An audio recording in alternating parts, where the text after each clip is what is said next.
नमस्कार साथियों, आपका बहुत बहुत स्वागत है स्मार्ट स्टडी क्लासेस 77 के यूट्यूब चैनल पर। और आज आपके लिए हम लेकर आ चुके हैं मासिक करंट अफेयर। ठीक है, पूरे मार्च का आपको करंट अफेयर इस क्लास में मिलने वाला है। तो आइए श्री गणेश करते हैं मासिक करंट अफेयर का। और इसमें पूरे महीने की ई मैगजीन आपको मिलेगी। 1 मार्च से लेकर 31 मार्च तक के पूरे महीने में कौन कौन सी न्यूज़ परीक्षा के लिए बनी, संजीवनी। और ये संजीवनी मासिक पत्रिका आपके लिए अब से आएगी डेली जो है। पूरे महीने आपको कुछ भी नहीं करना है, खाली इस क्लास को लगातार देखना है स्मार्ट स्टडी क्लासेस 77 के यूट्यूब चैनल पर। और यहाँ से आपको मिल जाएगा static GK, geography, economic, history, Hindi, current affair, computer, constitution. एक ही क्लास में आपको पूरा जीएस हम कंप्लीट कराते हैं और डेली करंट अफेयर आपके लिए लेकर आते हैं। आज ये क्लास थोड़ा सा लंबी होगी क्योंकि अगर आपने कोई सपने बड़े देखे हैं तो मेहनत भी थोड़ा सा बड़ी करनी पड़ेगी। क्यों मेहनत बड़ी करनी पड़ेगी? क्योंकि आपके माँ बाप का सपना आपको पूरा करना है। और आप अगर अपने माता पिता का सपना पूर्ण करते हैं तो जाहिर सी बात, अगर उनके चेहरे पे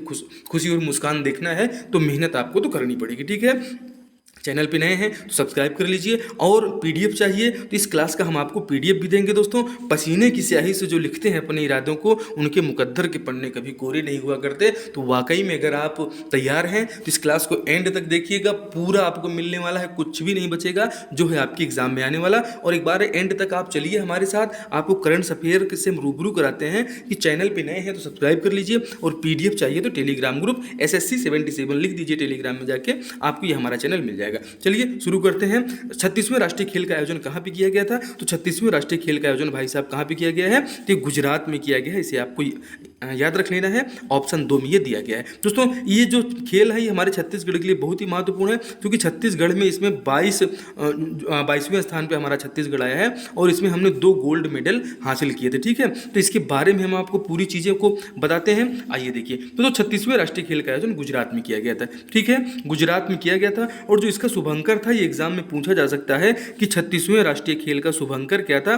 तो आप जो है बिल्कुल लिखिएगा कि 36वें राष्ट्रीय खेल का जो शुभंकर है वो क्या है? सावज है। तो छत्तीसगढ़ को इसमें 2 गोल्ड मेडल मिले, 5 सिल्वर मिला, 6 ब्रॉन्ज मेडल मिले। और टोटल हमारा छत्तीसगढ़ 22वें स्थान पर रहा। तो ये आपको ध्यान रखना है। ठीक है, आगे बढ़िए। खेलो इंडिया स्कीम के तहत छत्तीसगढ़ में कुल सेंटर्स की संख्या कितनी है? और आपको ये भी ध्यान देना है कि आपने लास्ट तक में कितने क्वेश्चन को सही किया, आपके कितने क्वेश्चन सही हुए, हमें कमेंट बॉक्स में जरूर बताइएगा। और निसंदेह भाई साहब, अगर आप एंड तक पहुंच जाते हैं तो एंड तक अगर आप पहुंच गए तो आप एकदम संतुष्ट होके जाएंगे इस क्लास को देखकर, क्योंकि पूरा मिलेगा आपको एकदम परफेक्ट स्टडी मटेरियल जो है एग्जाम के लिए अति महत्वपूर्ण। चलिए बताइए, खेलो इंडिया स्कीम के तहत छत्तीसगढ़ में कुल सेंटर्स की संख्या कितनी है? तो भैया खेलो इंडिया स्कीम के तहत जो कुल सेंटर्स की संख्या है वो टोटल सेंटर हमारे यहाँ 14 हो गए हैं। ठीक है, पहले 7 थे और इसमें जो है अभी 7 और प्लस हुए, तो टोटल जो सेंटर्स की संख्या हो गई है 14। इसे आपको थोड़ा सा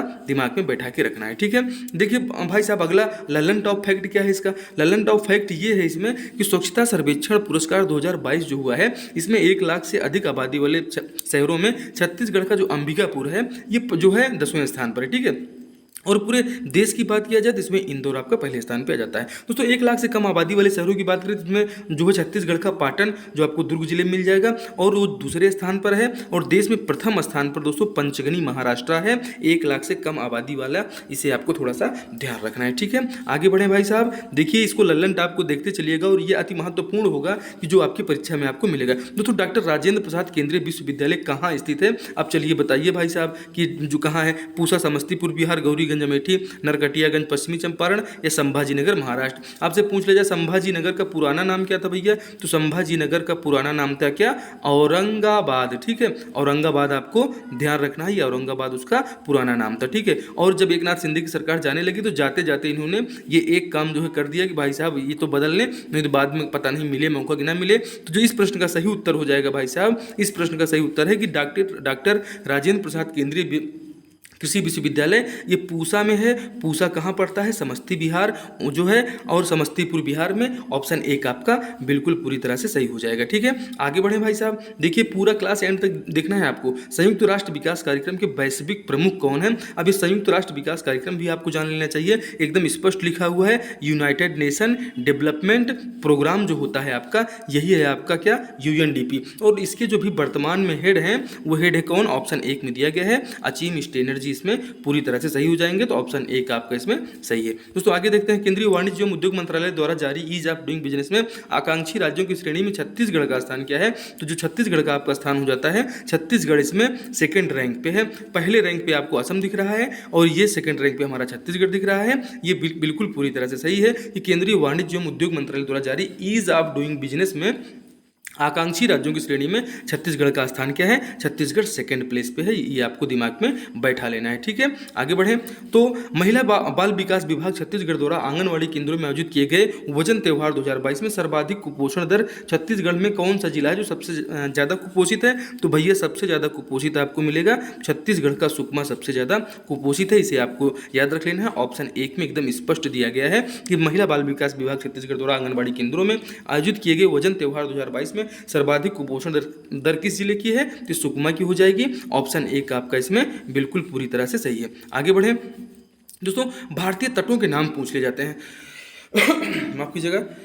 अब हम पहुंच चुके हैं कहाँ पर? अब हम पहुंच चुके हैं जियोग्राफी वाले सेक्शन में। जियोग्राफी आप देख लीजिए, ऐसे बीच बीच में सब कुछ आता जाएगा आपको। जियोग्राफी आएगी, हिस्ट्री आएगा, कि मैंने जो है इस प्रकार से इस पीपीटी को डिज़ाइन किया है कि इसमें कुछ भी नहीं छूटना है। जो जीएस जिसको कहते हैं सामान्य अध्ययन, आपको पता होगा कि आप के सिलेबस में दिया जाता है सामान्य अध्ययन वाले में कि एक व्यक्ति को विषय विशेषज्ञ जो ना हो, ठीक है, जो विषय विशेषज्ञ नहीं है, एक सामान्य जानकारी में जो उसकी सामान्य चेतना है उतनी जानकारी आपको होना चाहिए सामान्य ज्ञान और सामान्य अध्ययन की। तो वही जानकारी आपको इस पूरी क्लास में मिल जाएगी। इसमें कोई शक आपको करने की जरूरत नहीं है, 100% ये प्रूव्ड है। चलिए देखिए, भारतीय तटों का नाम बताइए। जो केरल में हमारा तट स्थित है उसको कौन सा तट कहते हैं? तो उसको मालाबार तट कहते हैं। केरल वाले तट को कहाँ पे पड़ेगा भैया? तो ये जब एरिया आप ऐसे देखते हैं, ये हमारे भारत का जो है पूरे तटीय है। अब इधर आपका क्या पड़ जाएगा? इधर अरब सागर पड़ जाएगा और यहाँ पे पड़ जाएगी आपकी बंगाल की खाड़ी। तो ये जो बंगाल की खाड़ी और ये वाला है, तो इन्हीं प्रदेशों में जो ये तटीय हमारे जो है स्टेट हैं, इन्हीं स्टेटों की चर्चा हम आपसे करने चल रहे हैं। तो चलिए देख लीजिए क्या है कि जो हमारा केरल है, केरल वाले तट को मालाबार तट कहते हैं। कर्नाटक वाले तट को कोनार तट कहते हैं। कोंकण तट को गोवा, जो है कोंकण तट गोवा महाराष्ट्र है। और काठियावाड़ तट जो है गुजरात में पड़ता है। इसमें क्या आपको ध्यान देना है कि जो ये वाला रीजन आपका मिल जाएगा, यहाँ पे आपको काठियावाड़ मिल जाएगा, यहाँ पे गोवा वाला कोंकण तट मिल जाएगा, फिर उसी के बगल में आपको कर्नाटक वाला मिल जाएगा। तो इन चीज़ों को आपको ध्यान देना है। और केरल का मालाबार तट। तो मतलब कहने का तात्पर्य यह है कि ये जो हमारे स्टेट दिख रहे हैं, ये जो हमारे भारत का नक्शा है, तो इसमें जो है केरल, कर्नाटक जो है और गोवा महाराष्ट्र और काठियावाड़ गुजरात, इन चारों तटों के नाम आपको याद रखना है कि जो केरल वाले रीजन में पड़ता है उस रीजन को मालाबार तट कहेंगे, कर्नाटक वाले रीजन को जो है कोनार तट कहेंगे, और गोवा वाले रीजन को कोंकण तट कहेंगे, और गुजरात वाले रीजन को काठियावाड़ तट कहा जाता है। इसे आपको ध्यान रखना है, ठीक है। आगे बढ़ा जाए। चलिए देखिए, निम्न में से कौन सी योजना वंचित वर्गों के उत्थान से संबंधित नहीं है? तो वंचित वर्ग सबसे पहले आप समझ लीजिए कि जो हमारे देश में वंचित वर्ग हैं उनके उत्थान के लिए ये योजनाएं, जितनी भी योजनाएं दी गई हैं, सभी हमारे वंचित वर्गों के लिए, वर्गों के उत्थान के लिए है। लेकिन इसमें एक योजना ऐसी दी गई है भाई साहब जो ये बताती है कि ये वाली योजना पीएम किसान सम्मान निधि सभी के लिए है, ये खाली वंचित वर्गों के लिए नहीं है। बाकी प्रधानमंत्री अनुसूचित जाति अभ्युदय योजना, जिसको आप पीएम अटल के नाम से जानते हैं, अटल वयो अभ्युदय योजना और नमस्ते योजना, ये सभी योजनाओं का संबंध किससे है? समाज के वंचित वर्गों से है। लेकिन जो पीएम किसान सम्मान निधि है, ये हमारे सभी किसानों को कितना कितना दिया जाता है? तो 6,000 रुपये जो है वो सालाना दिया जाता है। इसे आपको दिमाग में बैठा के चलते ही रहना है, ठीक है।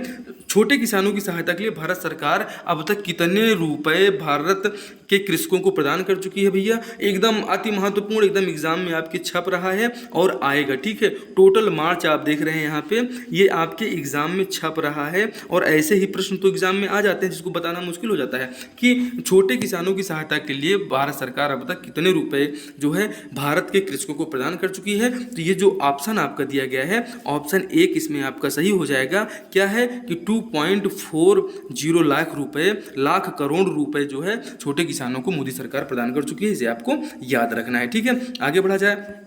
दोस्तों छत्तीसगढ़ के वर्तमान मुख्य सचिव कौन है? एकदम लल्लन टॉप। आप सीजी सब इंस्पेक्टर में बैठ रहे हैं, सीजी पीएससी में बैठ रहे हैं, किसी भी एग्जाम में बैठ रहे हैं, और सीजी अधीक्षक को जो निकली है वैकेंसी एडीओ वाला जो है उसमें किसी में भी आप बैठ रहे हैं, और या कि सीजी सब इंस्पेक्टर मेंस में बैठ रहे हैं, तो चलिए बता दीजिए कि इस प्रश्न का सही उत्तर क्या है। कमेंट करके हमें एक बार कमेंट में लिखिए। और दोस्तों क्लास अगर जो है अच्छी लग रही हो तो इसको एक बार लाइक कर दीजिए, और जो है एक प्यारी सी कमेंट जरूर लिख के बताइए कि पूरे महीने भर का करंट अफेयर आप किस प्रकार देखिए और आपने कैसे इसका एंजॉय किया। अब ये जान लीजिए कि एकदम परफेक्ट इन्फॉर्मेशन हम आपके लेकर आ चुके हैं। क्या है? अमिताभ जैन जी जो हैं ये हमारे मुख्य सचिव हैं। अशोक जुनेजा जी कौन है? ये डीजीपी हैं भैया, और जुलाई में रिटायर होने वाले हैं। अरूप कुमार गोस्वामी जी हमारे बिलासपुर हाई कोर्ट के मुख्य न्यायाधीश थे, लेकिन अभी इनका क्या हुआ है, इनका यहाँ से ट्रांसफर हो चुका है। इन्हें आपको याद रखिएगा, अभी हमारे अरूप कुमार गोस्वामी जी नहीं है। कौन है उसके बारे में भी हम आपको इसी क्लास में एंड तक बिल्कुल आपको बताएंगे। क्लास को एंड तक देखिए,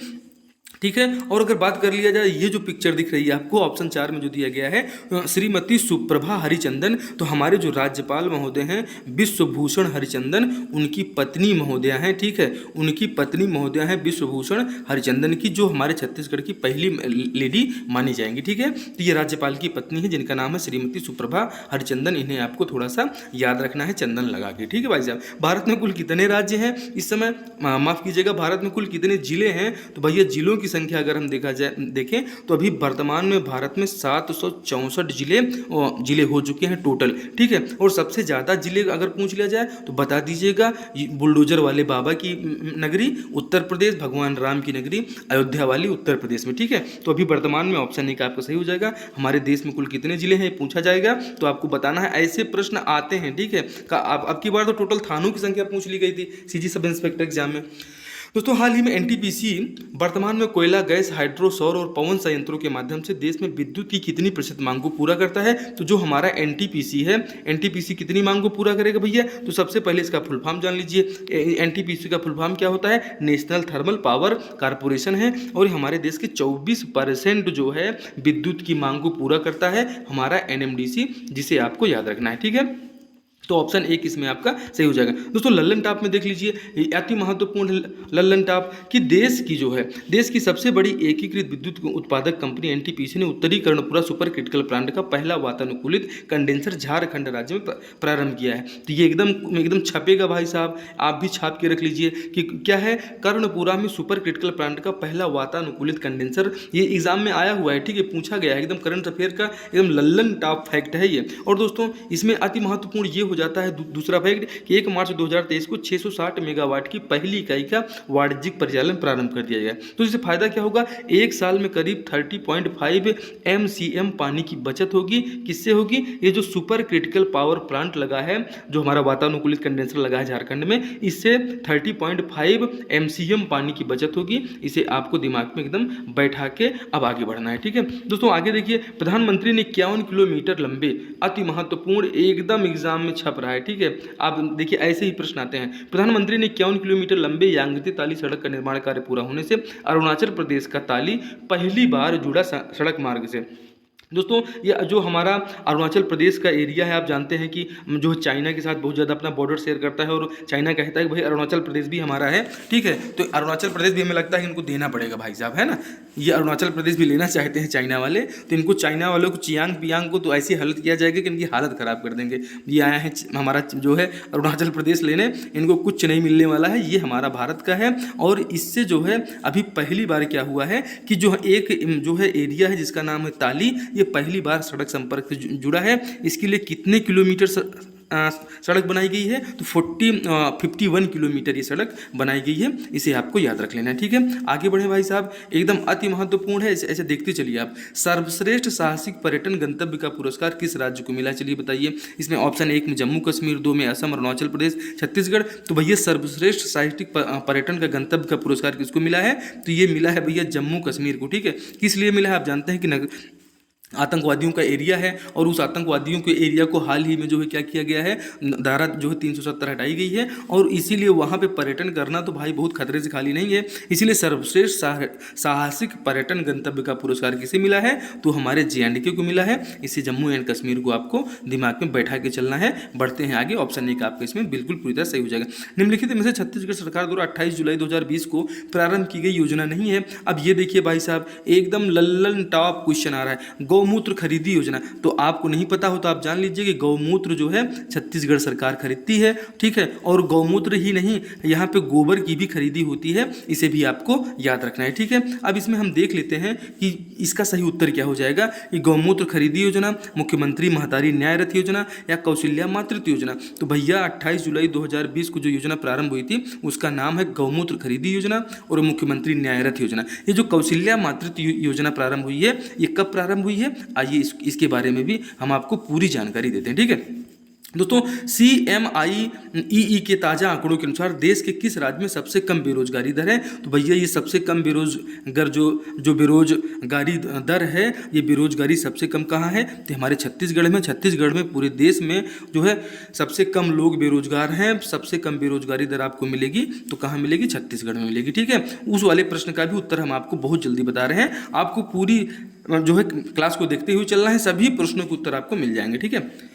आगे देखिए दोस्तों, संयुक्त राष्ट्र महासभा के 77वें सत्र के अध्यक्ष जो है सबा क्रोसी हंगरी के हैं, और संयुक्त राष्ट्र संघ के वर्तमान महासचिव कौन है, तो एंटोनियो गुतरेस है, नहीं आपको याद रखना है। दोस्तों, भारत में फरवरी 2023 में बेरोजगारी दर 7.5% थी। राज्यों में सर्वाधिक बेरोजगारी दर किस राज्य में है, तो जो सबसे ज़्यादा बेरोजगारी दर है वो हमारे हरियाणा में है, और हरियाणा में मुख्यमंत्री कौन है, मनोहर लाल खट्टर जी हैं। और वहीं की जो हमारी अभी 2 शेरनियाँ हैं जिनको क्या मिला है, तो आप हमें कमेंट करके बताइएगा कि महिला मुक्केबाजी विश्व चैंपियनशिप में हरियाणा की 2 शेरनियाँ थी, ठीक है। उन दोनों शेरनियों ने क्या किया है कि उनको मिला है जो है उन्होंने जो है विश्व मुक्केबाजी चैंपियनशिप में जीता है स्वर्ण पदक। इसे आपको थोड़ा सा याद रखना है। चलिए आगे बढ़ते हैं। अगला प्रश्न कौन सा है, तो इसका उत्तर आप जो है देख चुके हैं, क्या है इसका उत्तर हो गया है हरियाणा। ऑप्शन एक आपका सही हो जाएगा। दोस्तों, 4 से 26 मार्च तक आयोजित होने वाले वुमेन्स प्रीमियर लीग जिसे WPL के लिए मुंबई टीम का कप्तान किसे बनाया गया है, तो मुंबई टीम का कप्तान ऑप्शन 1 में जो दिया गया हरमनप्रीत कौर मुंबई टीम की कप्तान हो जाएंगी। उत्तर भारत का पहला परमाणु संयंत्र कहाँ स्थापित होगा भैया, तो उत्तर भारत का पहला परमाणु संयंत्र कहाँ पर स्थापित होगा, तो आपका फतेहाबाद में स्थापित होगा उत्तर भारत का पहला परमाणु संयंत्र। इसे आपको याद रखना है। आगे बढ़े भाई साहब, आगे क्या महत्वपूर्ण है कि फतेहाबाद हरियाणा में स्थित है। यहाँ पर परमाणु संयंत्र बिजली उत्पादन के लिए स्थापित किया गया है। और भारत के परमाणु कार्यक्रम के जनक कौन माने जाते हैं, ये कई बार एग्जाम में आया हुआ है, इसलिए हम इसको यहाँ पे पुट कर रहे हैं। और आप देखिएगा आपके जो आपके सिलेबस में दिया गया है, क्या दिया गया है कि भारत का परमाणु कार्यक्रम, तो भारत के परमाणु कार्यक्रम की भी चर्चा होगी, कुछ भी नहीं छूटेगा। GS टोटल कंप्लीट होगा, हमने आपको पहले ही बताया था। एकदम धैर्य के साथ इस क्लास को एंड तक आपको देखते हुए चलना है।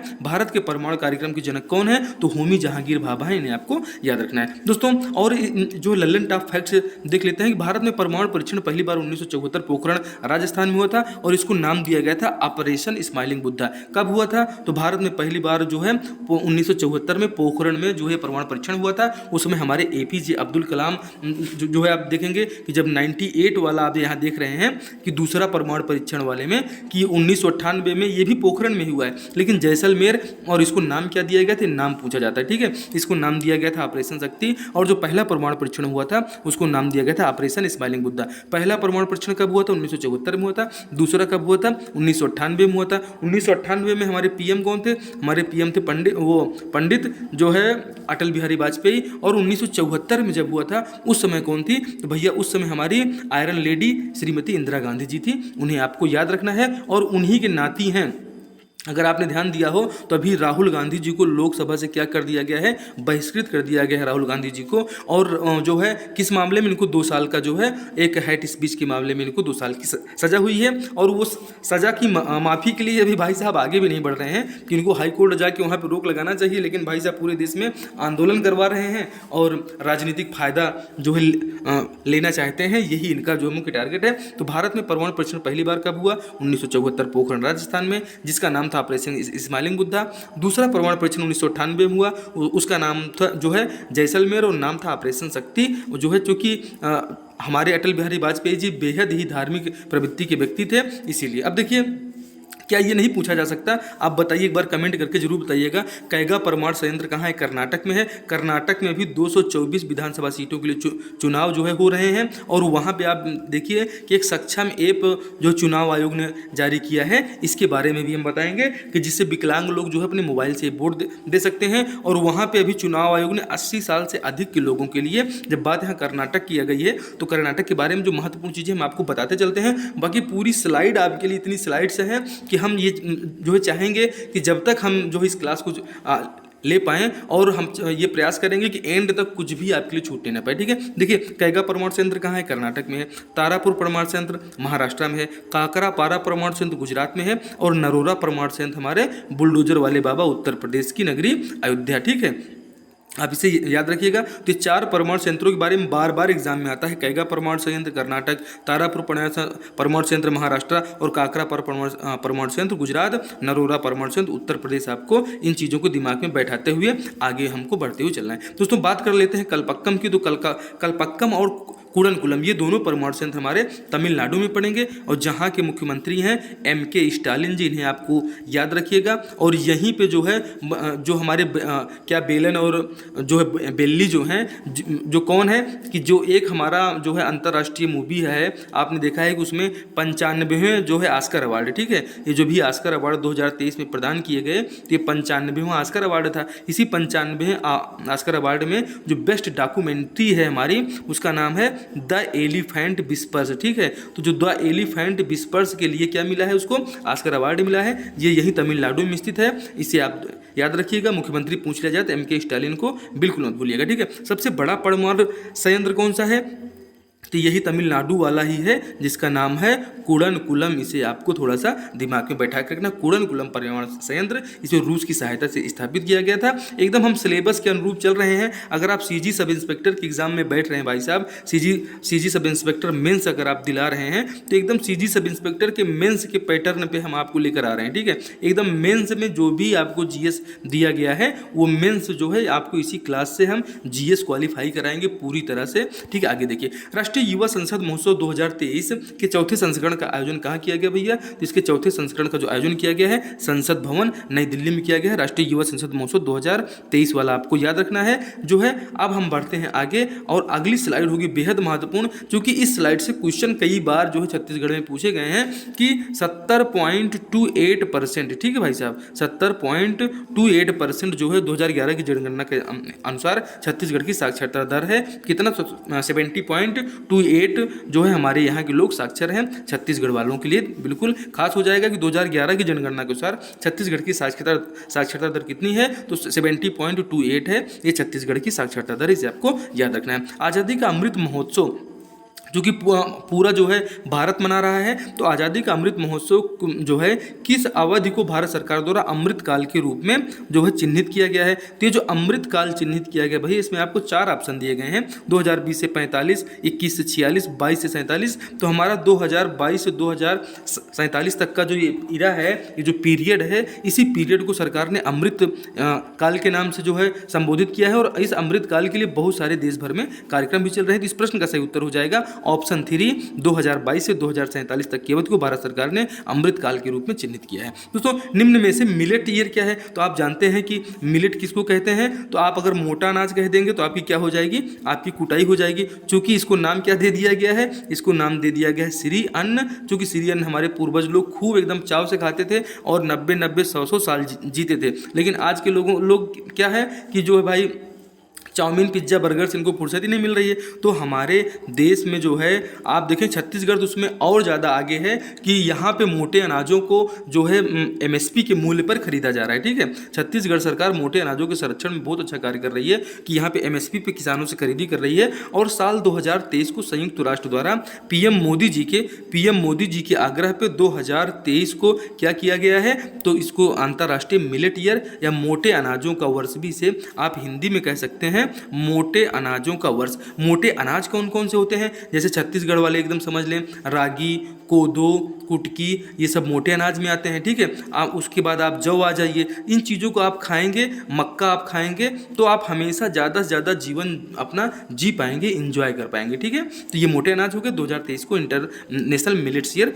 घोषित किया गया। दोस्तों चैट जीपीटी, अभी हाल ही में भाई साहब ये चैट जीपीटी ने कमाल कर दिया है कि इसका देखिए, चैट जीपीटी संचालित एआई चैटबॉट को माइक्रोसॉफ्ट द्वारा लॉन्च किया गया है। और हमने आपको जो है करंट अफेयर वाली क्लास में बताया था कि एक जज साहब ने पूछा कि भाई एक जमानत याचिका में चैट जीपीटी की राय लिया था, किसने लिया था, केरला हाई कोर्ट ने लिया था। इसको हमने पढ़ाया है, पहली बार ऐसा किसी हाई कोर्ट ने किसी जमानत याचिका पर लिया है और उसकी जमानत याचिका कैंसिल किया था किससे, जो चैट जीपीटी है, इससे एआई चैटबॉट, इसे माइक्रोसॉफ्ट द्वारा लॉन्च किया गया। इसका फुल फॉर्म क्या होगा, chatting generative pre trend transformer है। दोस्तों इसी तर्ज पर जैसे चैट जीपीटी है हमारे भारत ने विकसित किया है, जिसका नाम हो जाएगा आपका लेक्सी, ठीक है। लेक्सी किसके द्वारा विकसित किया गया है, तो लेक्सी हमारे इंडिया के द्वारा विकसित किया गया है। इसे आपको थोड़ा सा ध्यान रखना है और थोड़ा सा हम कलर को बदल लेते हैं, ठीक है। देखिए इसको किसके द्वारा विकसित किया गया है, तो जो है लेक्सी भारत के द्वारा किया गया है। यह आर्टिफिशियल इंटेलिजेंस पर आधारित है। यह चैट जीपीटी का भारतीय वर्जन है। इसे वेलोसिटी कंपनी द्वारा बनाया गया है। तो किसने बनाया है, इसको वेलोसिटी कंपनी ने बनाया है, इसे भी आपको याद रखना है। आगे देखें वर्ड चैट क्या है, तो भैया वर्ड चैट जो चूंकि जो सबसे ज़्यादा जलन किसको होगी, जो है अभी तक आप सब कुछ गूगल पे खोज ले रहे थे और अब इसके लिए चैट जीपीटी आ गया कि आप कुछ भी उससे पूछ लीजिए, तुरंत जो है वो चैट जीपीटी बता दे रहा है। तो गूगल ने अपना चैट जीपीटी लॉन्च कर दिया है, जिसे क्या नाम है, उसने नाम दिया है बार्ड चैटबॉट, ठीक है। बार्ड चैटबॉट गूगल का है और एरनी चैटबॉट जो है ये चाइना का है। हमारे भारत का क्या है, हमारे भारत का चैटबॉट का नाम है लेक्सी। इसका फुल जो है लेक्सी इसका पूरा नाम है, इसे लेक्सी के नाम से आप याद रखिएगा। एरनी चैटबॉट चीन ने किया है, बर्ड चैटबॉट गूगल ने किया है। अब लिब्रा क्या है भाई साहब, तो फेसबुक की जो क्रिप्टो करेंसी है, इसी को लिब्रा कहते हैं और इसी का नाम बदल कर अब क्या कर दिया गया है, डाइम कर दिया गया है। तो इसे एकदम स्टार लगाइए,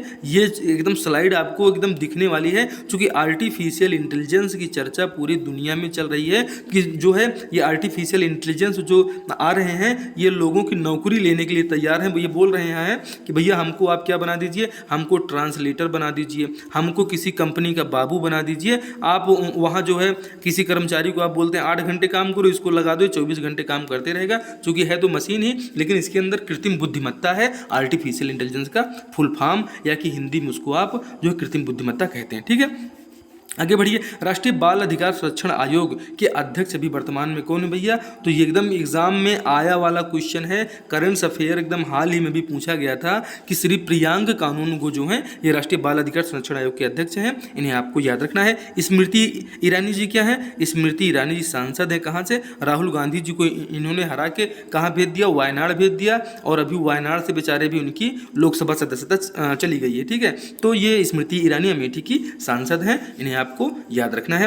आगे बढ़े भाई साहब, अगला देखिए, गुजरात के नए डीजीपी 1989 बैच के आईपीएस श्री विकास सहाय ने किसका स्थान लिया है, तो गुजरात में क्या है, जो है नए डीजीपी की नियुक्ति हुई है और ये नए डीजीपी कौन है, ये आशीष भाटिया साहब हैं, जो है ये कौन है, आशीष भाटिया का स्थान लिया है श्री विकास सहाय ने। तो अभी जो नए डीजीपी आए हैं विकास सहाय ने स्थान लिया है आशीष भाटिया का, आपको याद रखना है, ठीक है। आगे बढ़ते हैं, देखिए क्या है आगे, हमारे देश में सबसे ज्यादा चावल का उत्पादन कौन सा राज्य करता है भैया, तो छत्तीसगढ़ वाले कहीं ये ना समझ लें कि जो छत्तीसगढ़ को धान का कटोरा कहा जाता है तो धान का कटोरा में ही सबसे ज़्यादा चावल होगा, बिल्कुल नहीं भाई साहब। सबसे ज़्यादा चावल के मामले में पश्चिम बंगाल नंबर 1 पे है। उत्तर प्रदेश की बात करें तो गन्ना उत्पादन में उत्तर प्रदेश नंबर 1 पे है, तिलहन उत्पादन में जो है मध्य प्रदेश एकदम टॉप पे है, और एमएसपी जो है श्री अन्न को, ठीक है, श्री अन्न को एमएसपी पर खरीदने वाला हमारा जो है राज्य जो सीजी, इसे आप याद रखिएगा, ये छत्तीसगढ़ के लिए बेहद ही महत्वपूर्ण है। और आपको बताते चलते हैं कि जो हमारा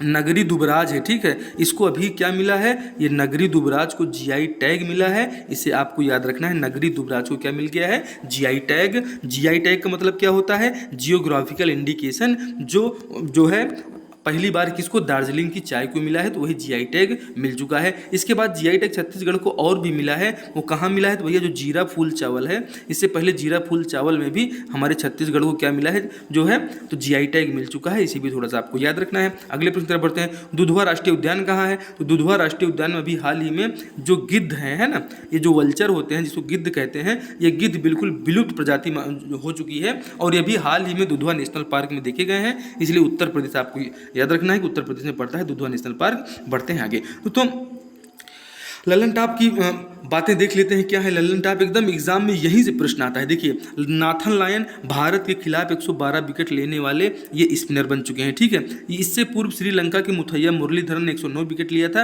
ये किसकी बात हो रही है, तो बात हम कर रहे हैं ऑस्ट्रेलिया की, ठीक है। ऑस्ट्रेलिया के जो नाथन लायन हैं, इन्होंने भारत के खिलाफ सर्वाधिक 112 विकेट लेने वाले स्पिनर बन चुके हैं। इससे पहले ये रिकॉर्ड किसके नाम था, तो इससे पहले ये रिकॉर्ड जो है मुथैया मुरलीधरन के नाम था। मुथैया मुरलीधरन को आप जानते हैं श्रीलंका के हैं। और Indian open throw jump tournament का आयोजन कहाँ हुआ, तो विजयनगर में हुआ। वही हरिहर बुक्का वाला साम्राज्य जो है ये बीदर गोलकुंडा के शासकों ने क्या किया था, वो हम्पी को खत्म कर दिया था और उसको पत्थरों की क्या स्मारक बना दिया, ठीक है। खंडरों का जो स्मारक जो है इसी विजयनगर साम्राज्य के हम्पी को कहा जाता है, कर्नाटक में पड़ता है। यहीं पर हुआ है Indian open throw jump tournament का आयोजन। इसे भी थोड़ा दिमाग में आपको रखना है। पूरे महीने भर का करंट अफेयर है, बहुत परेशान नहीं होना है आपको, एकदम आराम से देखते हुए चलिए कि ईरानी ट्रॉफी का आयोजन कहाँ पर किया गया, तो ईरानी ट्रॉफी का आयोजन किया गया है मध्य प्रदेश में। और जाइंट सबमरीन प्रोजेक्ट ये जर्मनी का है। बात आती है मध्य प्रदेश की, तो मध्य प्रदेश का एक सुंद राजा आम है, ठीक है। ये सुंद राजा आम जो है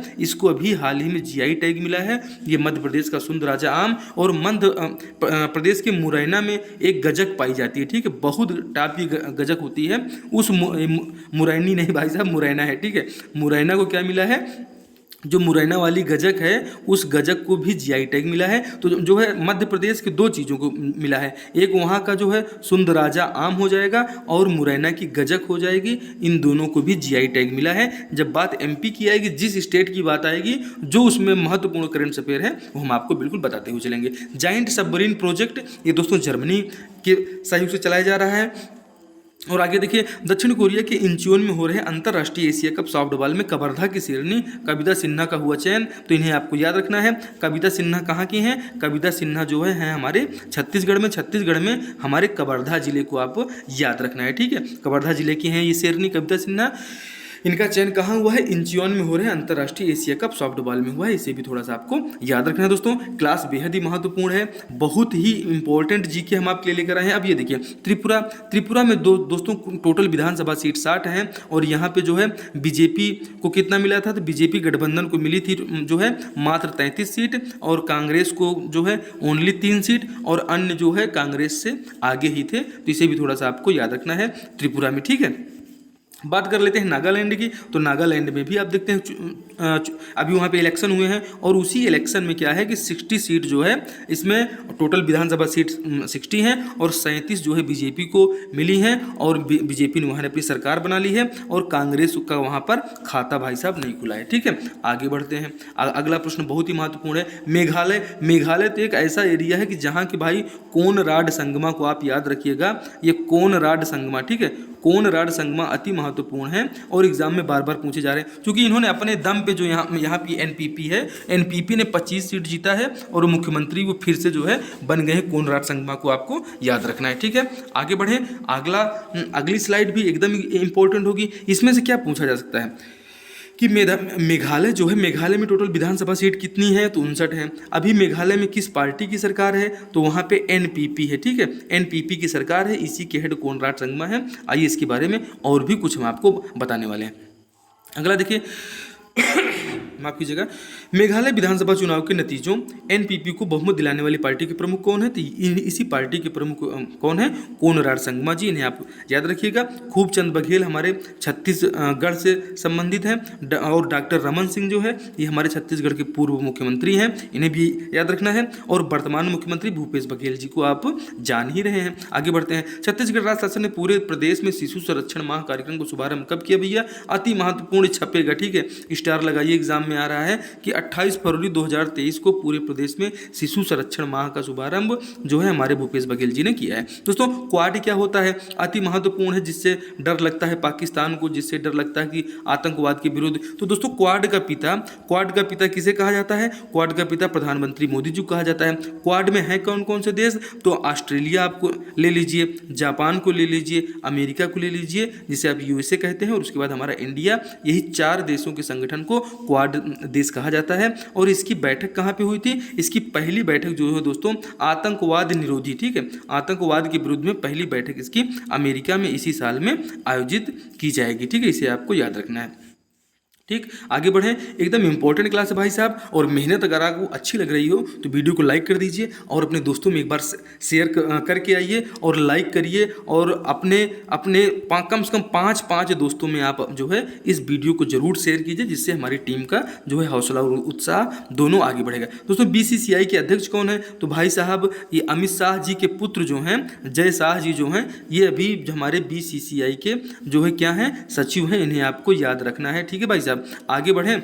BCCI के सचिव कौन है? जो है जय शाह है, अमित शाह मत लगाना। ठीक है, साल 2023 को, अब ये देखिए आगे आपका एकदम लल्लन टाप, साल 2023 को मिलेट्स ईयर घोषित किया गया, जिसका अर्थ है मोटा या पोषक अनाज, जो हमारे पूर्वज खाते थे, इसीलिए इसको सिरियाना नाम दिया गया है। पोषक अनाज कोदो, इसे शुगर फ्री चावल भी कहा जाता है, इसे ध्यान रखिएगा। और प्रोटीन और फाइबर की मात्रा सबसे ज़्यादा होती है, इसीलिए शुगर फ्री चावल जो है कोदो कहा जाता है। और फैट की मात्रा इसमें बिल्कुल कम होती है, और डायबिटीज़ के मरीजों के लिए तो बिल्कुल रामबाण है ये, उन्हें थोड़ा सा ध्यान रखना है। इसीलिए मोटे अनाजों को ज़्यादा इंपॉर्टेंस दी जा रही है कि भैया बहुत ज़्यादा चाउमीन पिज्ज़ा बर्गर खाने के चक्कर में मत पड़ो। ठीक है, ज़्यादा से ज़्यादा मोटे अनाजों का सेवन करो, देसी चीज़ों का सेवन करो। दोस्तों ये 8 तरह के पोषक अनाज इसमें शामिल होते हैं। कौन कौन से? देखिए, जो कोदो में जो है नियासिन, इसमें 8 प्रकार के पोषक पाए जाते हैं कोदो में। ठीक है, नियासिन, B6, फोलिक एसिड के साथ calcium, iron, potassium, magnesium, zinc जैसे मिनरल्स होते हैं, जो हमारे मेनोपॉज के दौरान महिलाओं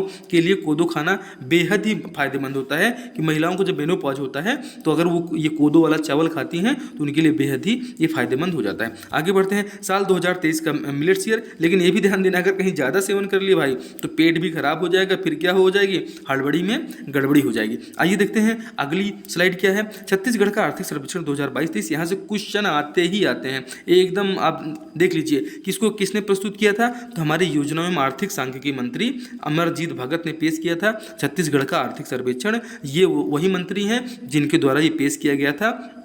कि वर्तमान में किस मंत्री द्वारा पेश किया गया? तो अमरजीत भगत के द्वारा। ये कौन से मंत्री हैं? तो योजना एवं आर्थिक सांख्यिकी मंत्री हैं, इन्हीं के द्वारा ये बजट को जो है प्रस्तुत किया गया है। दोस्तों छत्तीसगढ़ का आर्थिक सर्वेक्षण 2022-23 में इसमें GDP बाजार मूल्य पर 2021-22 की तुलना में 12.6% के वृद्धि का अनुमान लगाया गया है, बाजार मूल्य 2021-22 की तुलना में। दोस्तों इसी में देखिए कि GDP एकदम महत्वपूर्ण है कि छत्तीसगढ़ की GDP कितनी है भैया? ये 8% है, और हमारे देश की मात्र 7% है। तो आप देखिए कि छत्तीसगढ़ जो है कितना जबरदस्त डेवलपमेंट कर रहा है कांग्रेस के नेतृत्व में। छत्तीसगढ़ की आर्थिक सर्वेक्षण में ही देखिए कि GDP के विविध क्षेत्रों में आप देखिए कृषि के क्षेत्र में डेवलपमेंट कितना हुआ, 5.93 का, उद्योग के क्षेत्र में 7.83 का, और सेवा के क्षेत्र में 9.29% का ये GDP के विविध क्षेत्रों में ये डेवलपमेंट हुआ है। इसे भी थोड़ा सा आपको दिमाग में रखना है और बिल्कुल याद ही रखना, एग्जाम में आता है।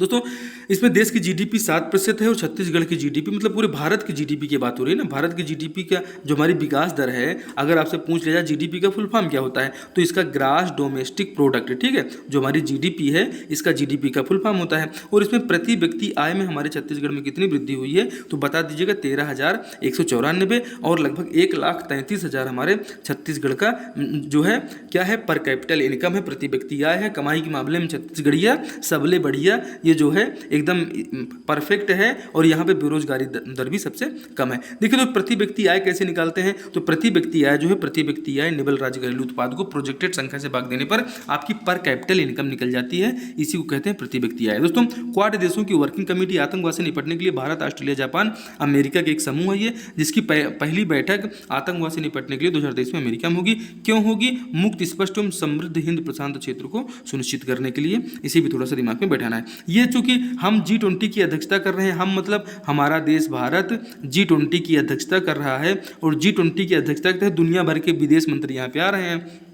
ठीक है, प्रधानमंत्री भी आ रहे हैं, सभी राष्ट्र प्रमुख आ रहे हैं। तो अमेरिका के विदेश मंत्री जो हैं श्री एंटनी ब्लिंकन जी आए थे, जापान के विदेश मंत्री श्री योशिमासा हायाशी आए थे, इनको पूछा जा सकता है। ऑस्ट्रेलिया के विदेश मंत्री श्री पेनी वांग आए थे। और जब इनको जान रहे हैं तो जयशंकर प्रसाद को तो बिल्कुल नहीं भूलना है, ये भारत के वर्तमान में भी क्या है, विदेश मंत्री ही नहीं, भी थोड़ा सा आपको याद रखना है। नॉर्थ ईस्ट के कितने राज्यों में चुनाव हुआ था, हमने आपको अभी पूरा लिस्ट सहित बताया कि इसमें कितनी सीट है, जो त्रिपुरा, नागालैंड, मेघालय का आपको याद रखना है। तो छत्तीसगढ़ और भारत का तुलनात्मक अध्ययन अगर किया जाए तो कृषि अर्थव्यवस्था में जो योगदान है उस योगदान की बात करें तो जो छत्तीसगढ़ का योगदान 16.9 है, वहीं भारत का योगदान मात्र 15 है। ठीक है, तो मतलब भारत की जो है कृषि में जो योगदान है वो कम हो रहा है, लेकिन हमारा छत्तीसगढ़ जो है भारत से भी 1 पॉइंट मतलब समझिए करीब 2% आगे है। ठीक है, आगे बढ़ें।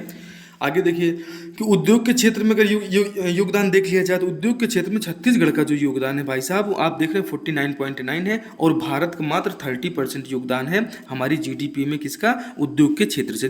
ठीक है, और सेवा क्षेत्रों की बात कर लिया जाए तो छत्तीसगढ़ सरकार का जो योगदान है 33.21 जो है, और भारत जो है उसमें 55 है, मतलब भारत इस मामले में थोड़ा सा आगे निकल चुका है। ठीक है, लल्लन टॉप बात देख लीजिए आजकल, इसमें लल्लन टॉप क्या है, अंतर्राष्ट्रीय ओलंपिक समिति ने हाल ही में ओलंपिक स्पोर्ट्स सीरीज 2023 का आयोजन सिंगापुर में किए जाने की घोषणा की है। इसमें कितने खेलों को शामिल किया गया है, तो इसमें तीरंदाजी आपकी शामिल है, टिक टैक-बो शामिल है, बेसबॉल, शतरंज, cycling, dance, giants, motor sport, selling, virtual regatta, taekwondo और टेनिस को शामिल किया गया है। किसमें शामिल किया गया, अंतर्राष्ट्रीय ओलंपिक समिति ने हाल ही में जो है स्पोर्ट सीरीज 2023 का जो सिंगापुर में किया है, तो सिंगापुर में इन 9 खेलों को शामिल किया गया है, इसे आपको देखते हुए चलना है। भारत के भी मुख्य आर्थिक सलाहकार कौन है भैया, तो भारत के मुख्य आर्थिक सलाहकार कौन है, बी अनंत नागेश्वरन जी हैं। बी आर सुब्रमण्यम कौन है, तो ये हमारे नीति आयोग के क्या है, नीति आयोग के सीईओ साहब को आप भूल गए क्या, इन्हें आप याद रखिएगा। और राजीव कुमार गौबा को आप कैसे भूल सकते हैं, ये हमारे क्या है, ये जो है आप यहाँ राजीव कुमार कर लीजिए, हमारे जो राजीव कुमार जी हैं वो चुनाव आयोग, हमारे मुख्य चुनाव आयुक्त हैं। और शक्तिकांत दास को आप कैसे भूल सकते हैं, जिनको गवर्नर ऑफ द ईयर 2023 का पुरस्कार मिला है। ठीक है, तो ये जो है शक्तिकांत दास जी हैं हमारे आरबीआई के governor, reserve bank of India के गवर्नर शक्तिकांत दास, जिन्हें गवर्नर ऑफ द जो है ईयर का पुरस्कार मिला है पूरी दुनिया के लिए। ठीक है, और अगर बैंक का बात किया जाए तो जो यूक्रेन वाली बैंक है उसको मिला है सेंट्रल बैंक का पुरस्कार। ठीक है, जो है WPL की सबसे महंगी खिलाड़ी कौन है भाई साहब, ये स्मृति मंधाना जी हैं, ऑप्शन 1 आपका सही हो जाएगा। और उसके बाद देखिए कि भारत के अलावा प्राकृतिक रूप से शेर कहाँ पाए जाते हैं भाई साहब, तो भारत के अलावा प्राकृतिक रूप से शेर आपको मिलेंगे कहाँ, तो अफ्रीका वाले रीजन मिलेंगे। वहीं भारत का अगर आप चर्चा कर लिया जाए तो गुजरात वाला एरिया आपको नहीं भूलना है, गिरबन गुजरात, ऑप्शन 1 आपका बिल्कुल सही हो जाएगा। लल्लन टॉप बातें देख लीजिए, मगरमच्छ परियोजना, ये एग्जाम में अभी हाल ही में पूछा गया था। मगरमच्छ परियोजना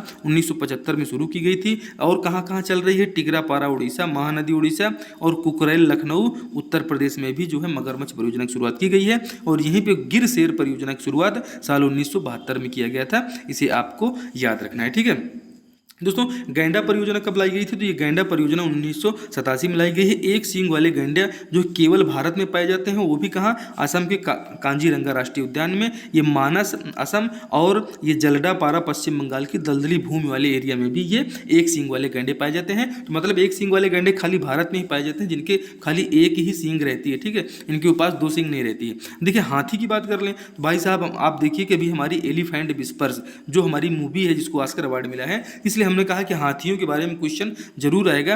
दोस्तों हाथी जो होता है भूमध्य रेखीय उप उष्णकटिबंधीय जीव है, जो भारत के असम, केरल, कर्नाटक में पाए जाते हैं। दोस्तों यहाँ पर भारी वर्षा में उच्च तापमान रहता है और हाथियों की संख्या बढ़ाने के लिए दोस्तों हाथी परियोजना 1992 में प्रारंभ की गई थी। अभी लगभग 30,000 के आसपास हाथी हैं, उसके बारे में भी हम आपको बताएंगे।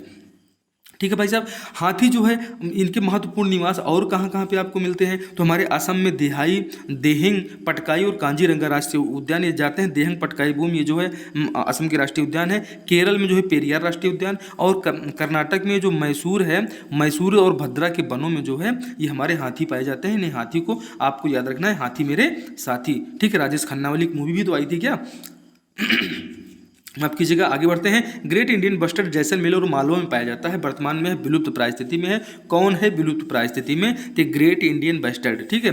कच्छ के रण जो है जंगली गधों का प्राकृतिक, मतलब कच्छ के रण में गधे पाए जाते हैं भाई साहब। ये जितने गधा हैं वो सब गधा कहाँ मिलेंगे आपको? कच्छ के रण में मिलेंगे, ठीक है। तो यहाँ पर फ्लेमिंगो घोंसला बनाकर अंडा देता है, इसे आपको याद रखना है।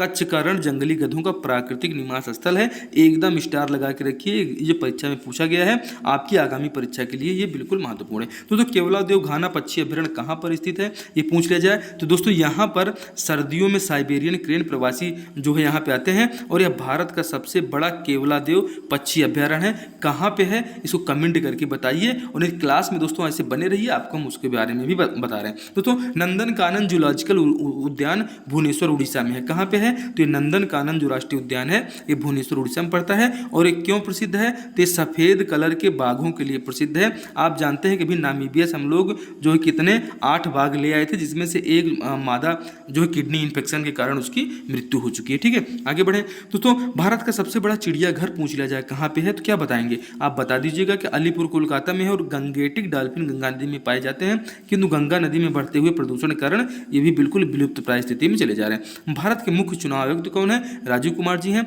और भारत की वर्तमान CGA इन्हें आपको याद रखना है, CGA, ठीक है। CAG मत कहिएगा, CGA है कंट्रोलर जनरल ऑफ अकाउंट इन्हें कहा जाता है, इन्हें कंट्रोलर ऑफ ऑडिटर जनरल नहीं कहा जाता। इन्हें हम CGA की बात कर रहे हैं, यहाँ पे हमने लिख कर भी आपको बता दिया है। कंट्रोलर जनरल ऑफ अकाउंट उसका फुल फॉर्म हो जाएगा। भारती दास अभी वर्तमान में क्या है? हमारे CGA हैं, इन्हें भी थोड़ा सा दिमाग में हमेशा आपको बैठा के हुए आगे बढ़ते रहना है, ठीक है। देखिए मलेरिया रोग दोस्तों ये प्लाज्मोडियम प्रोटोजोआ से होने वाला रोग है, और ये हमने इसलिए लिया है कि अभी हाल ही में इसका प्रश्न पूछा गया है यहाँ की परीक्षा में।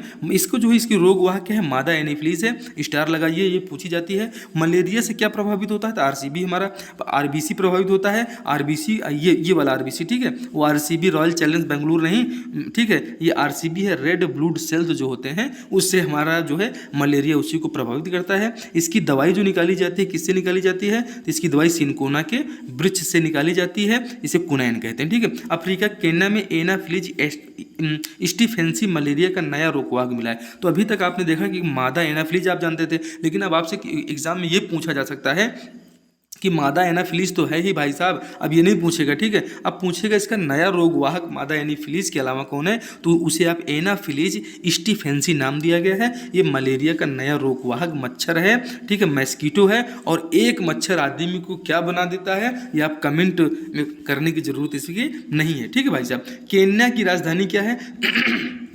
आगे बढ़ते हैं भाई साहब, माफ कीजिएगा, केन्या की राजधानी नैरोबी है, और विलियम रूटो यहाँ के राष्ट्रपति हैं। दोस्तों सबसे महत्वपूर्ण ये हो जाता है कि भूमध्य रेखा पर विक्टोरिया झील जो है, इसी विक्टोरिया झील से भूमध्य रेखा जो है गुजरती है, और जो है संयुक्त राष्ट्र पर्यावरण कार्यक्रम का मुख्यालय कहाँ पे है? नैरोबी में है। इसका जो पूछ लिया जाता है कि आपसे अगर मान लो ऐसे नहीं पूछता है तो आपसे पूछ लिया जाएगा यूनाइटेड नेशन एनवायरमेंट प्रोग्राम जो है इसका इंग्लिश में नाम हो जाएगा, और फुल फॉर्म भी आपको याद रखना है। दोस्तों प्रोटोजोआ से होने वाले रोग क्या है भैया? हमारा जो है इसमें क्या है कि पापा क्या करते हैं, जैसे वो काम पे जाते हैं ना, तो पापा काम पे जाते ही सो जाते हैं। कैसे सोते हैं आप देखिए, पापा जब काम पे सोएंगे तो फायदा किसको होगा? फायदा आपको होगा कि पापा से पायरिया हो जाएगा, और का से कालाजार हो जाएगा, माँ से मलेरिया, पा से पेचिस, और सोते हैं मतलब निद्रा रोग। तो भैया ये सभी किस लिए हम आपसे बता रहे हैं कि ये प्रोटोजोआ से होने वाले रोग हैं। पापा काम पे सोते हैं, पायरिया, कालाजार, मलेरिया, पेचिस, निद्रा रोग को आप याद रखना है। एकदम कंप्लीट जीके हम आपके लिए लेकर आ रहे हैं।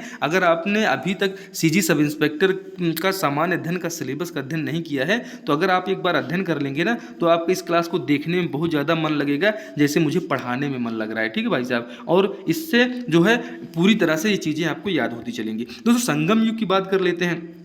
संगम युग जो है दोस्तों, तमिल कवियों के युग को संगम युग कहते हैं, और इनके द्वारा जो साहित्य लिखे गए उन्हें संगम साहित्य कहा जाता है। क्लादी साहित्य संग्रहालय शिवगंगा जिला तमिलनाडु में किया जा रहा है दोस्तों। और ये संगम युग की कलाकृतियों के प्रदर्शन के लिए ये क्लादी साहित्य संग्रहालय जो है ये स्थापित किया जा रहा है। इसके बारे में आपको बिल्कुल दिमाग में बैठा के रखना है। क्लादी साहित्य संग्रहालय शिवगंगा जिला तमिलनाडु में ये स्थापित किया जा रहा है, ठीक है भाई साहब। क्लास कैसी लग रही है? अच्छी लग रही है तो एक बार दोस्तों में शेयर करके आ जाइए भाई साहब। क्लास देखिए इतनी जो है इतना आसान नहीं है सफलता, न दुख न तकलीफ, तो क्या खाक मजा है जीने में। बड़े बड़े तूफान थम जाते हैं जब आग लगी हो सीने में, तो मेरे सीने में तो लगी है आग की, अब की बार जो है लगाना है 2 स्टार, तो आइए लगाते हैं, ठीक है। देखिए क्या है आगे, अति महत्वपूर्ण है। आप भारत की किसी भी परीक्षा में बैठ रहे हैं, टोटल मार्च का रिवीजन हम आपके साथ कर रहे हैं। मार्च का रिवीजन और plus static, GK, economic, history, geography, सब कुछ आपको इसमें मिल रहा है। और अगर आपने वीडियो यहाँ तक देखा है तो ये मेरी बातें आपको बिल्कुल प्रूफ लग रही होंगी, ठीक है, कि मैं गलत नहीं कह रहा हूँ, ठीक है। आर्कियोलॉजिकल सर्वे ऑफ इंडिया के जनक कौन है? अलेक्जेंडर कनिंघम है। इसका मुख्यालय कोलकाता में है। वर्तमान में इसकी हेड कौन है? विद्यावती को आपको याद रखना है। दोस्तों 44वां शतरंज ओलंपियाड का आयोजन चेन्नई में किया गया था, ठीक है। और भारत की पहली वंदे भारत ट्रेन नई दिल्ली से वाराणसी तक चलाई गई थी। साल पूछ लिया जाए तो भूलना नहीं है, साल 2019, जब कोरोना आने वाला था, तो ठीक है। दक्षिण भारत की पहली वंदे भारत ट्रेन का संचालन मैसूर से चेन्नई तक किया जा रहा है। इसे अपने दिमाग में एकदम एकदम घोल के रखना है, ठीक है। और इस स्लाइड को तो आप स्क्रीनशॉट अगर ले लेंगे तो आपको बहुत ज़्यादा फायदा होने वाला है, इसलिए कि इसमें देखिए कितने महत्वपूर्ण है कि आर्कियोलॉजिकल सर्वे ऑफ इंडिया के जो है जनक पूछे गए हैं। 44वां शतरंज जो ओलंपियाड चेन्नई में हुआ है ये पूछा गया है। पहली वंदे भारत ट्रेन नई दिल्ली से वाराणसी तक चली साल 2019 में। और दक्षिण भारत की पहली वंदे भारत ट्रेन का संचालन चेन्नई से मैसूर तक किया जा रहा है। ये भी दिमाग से भूलने वाली बात तो नहीं है भाई साहब, तभी तो आपको सफलता मिलेगी। और हमने सबसे पहली ही लाइन में कहा था कि क्या कि जो है न दुख न तकलीफ तो क्या खाक मजा है जीने में। तो भाई दुख और तकलीफ तो होगी, थोड़ा मेहनत तो करनी पड़ेगी सफलता पाने के लिए। तो आगे देखिए, प्रधानमंत्री मोदी ने पूर्वोत्तर भारत में मिली चुनावों की सफलता के बाद में पूर्वोत्तर भारत के लिए लॉन्च किया गया भारत गौरव ट्रेन की यात्रा कितने दिनों में दिल्ली से असम, त्रिपुरा, नागालैंड और मेघालय के राज्यों में कराएगी? तो भैया ये मात्र जो है कितने दिन के लिए है?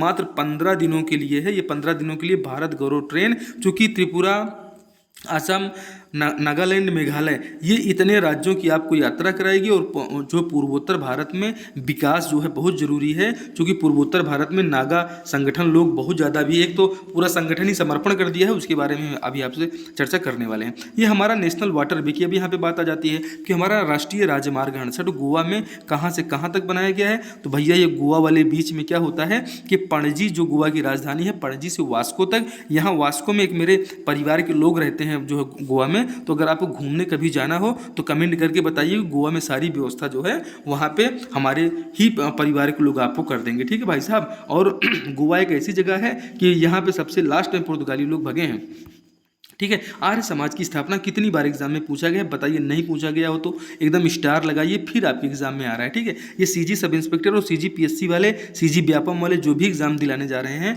या कि भारत की कोई भी परीक्षा जो है, अगर इस वीडियो को आप देख रहे हैं तो आपके एग्जाम में पूछा जाता है। और जो एग्जाम एक आध दो दिए हैं और जो तैयारी कर रहे हैं उनको समझ में आ रहा होगा कि जो है क्वालिटी ऑफ कंटेंट कितनी वीआईपी है, ठीक है, एकदम परफेक्ट। देखिए, आर्य समाज की स्थापना 7 अप्रैल 1875 को स्वामी दयानंद सरस्वती के द्वारा बंबई में किया गया था। और स्टील जो होता है भाई साहब एकदम परफेक्ट लल्लनटाप। अब देखिए, हम खनिजों में घुस गए। कार्बन तथा लोहे की मिश्र धातु को क्या कहते हैं? स्टील कहते हैं। इसका प्रयोग बर्तन निर्माण और बांध तथा पुल बनाने में किया जाता है। इस स्टील का निर्माण, इसे आपको याद जो है रखना ही पड़ेगा, ठीक है। आर्य समाज की स्थापना कब हुई? 7 अप्रैल 1875 को। किसने किया? स्वामी दयानंद सरस्वती ने किया। कहाँ पर किया? बंबई में किया। मतलब देखिए कितने क्वेश्चन, 4 क्वेश्चन आपके जो है खाली एक क्वेश्चन से कंप्लीट हो रहे हैं। देखिए, हाल ही में किस भारतीय फिल्म को गोल्डन ग्लोब अवार्ड व ऑस्कर अवार्ड से सम्मानित किया गया भाई साहब? तो गोल्डन ग्लोब अवार्ड भी मिला है। हमारी फिल्म कौन सी है? तो हमारा जो गाना है नाटू नाटू, इसी Naatu Naatu original song category के लिए हमारी फिल्म आरआर को क्या मिला है? ऑस्कर अवार्ड 2023 मिला है। इसी ऑस्कर अवार्ड को 95 एकेडमी अवार्ड कहा जाता है। इसको भूलना कतई नहीं है, ठीक है। और इसके बारे में जान लीजिए आप जो है, गोल्डन ग्लोब अवार्ड और ऑस्कर अवार्ड से सम्मानित किया गया है फिल्म आरआर को। हम तुम्हारे हैं सनम, कोई बात नहीं है, ठीक है। मूवी का नाम है। पठान ने बाहुबली का रिकॉर्ड तोड़ दिया है कमाई के मामले में। पठान मूवी किसकी है? शाहरुख खान की है। और 1000 से ज़्यादा कमाई जो है शाहरुख खान जी की मूवी ने कर लिया है, ठीक है। और अजय देवगन वाली भोला भी रिलीज हो गई है भाई साहब, ठीक है। अजय देवगन वाली भोला मूवी रिलीज हो गई। अगर देखना है तो बिल्कुल थिएटर जाने की जरूरत नहीं है। आपको अपनी अगर किस्मत बनाना है तो आपको अपना थिएटर, अपनी पुस्तकों को बनाना होगा, अपना थिएटर अपनी जो है अपने इस मोबाइल को बनाना होगा जिसमें आप इस क्लास को देख रहे हैं। और उस थिएटर में आपको खाली जब तक जो है सफलता ना मिल जाए तब तक जीके, जीएस, मैथ, रीजनिंग, भूगोल, इतिहास, साइंस, विज्ञान सब पढ़ते ही रहना है भाई साहब, ठीक है।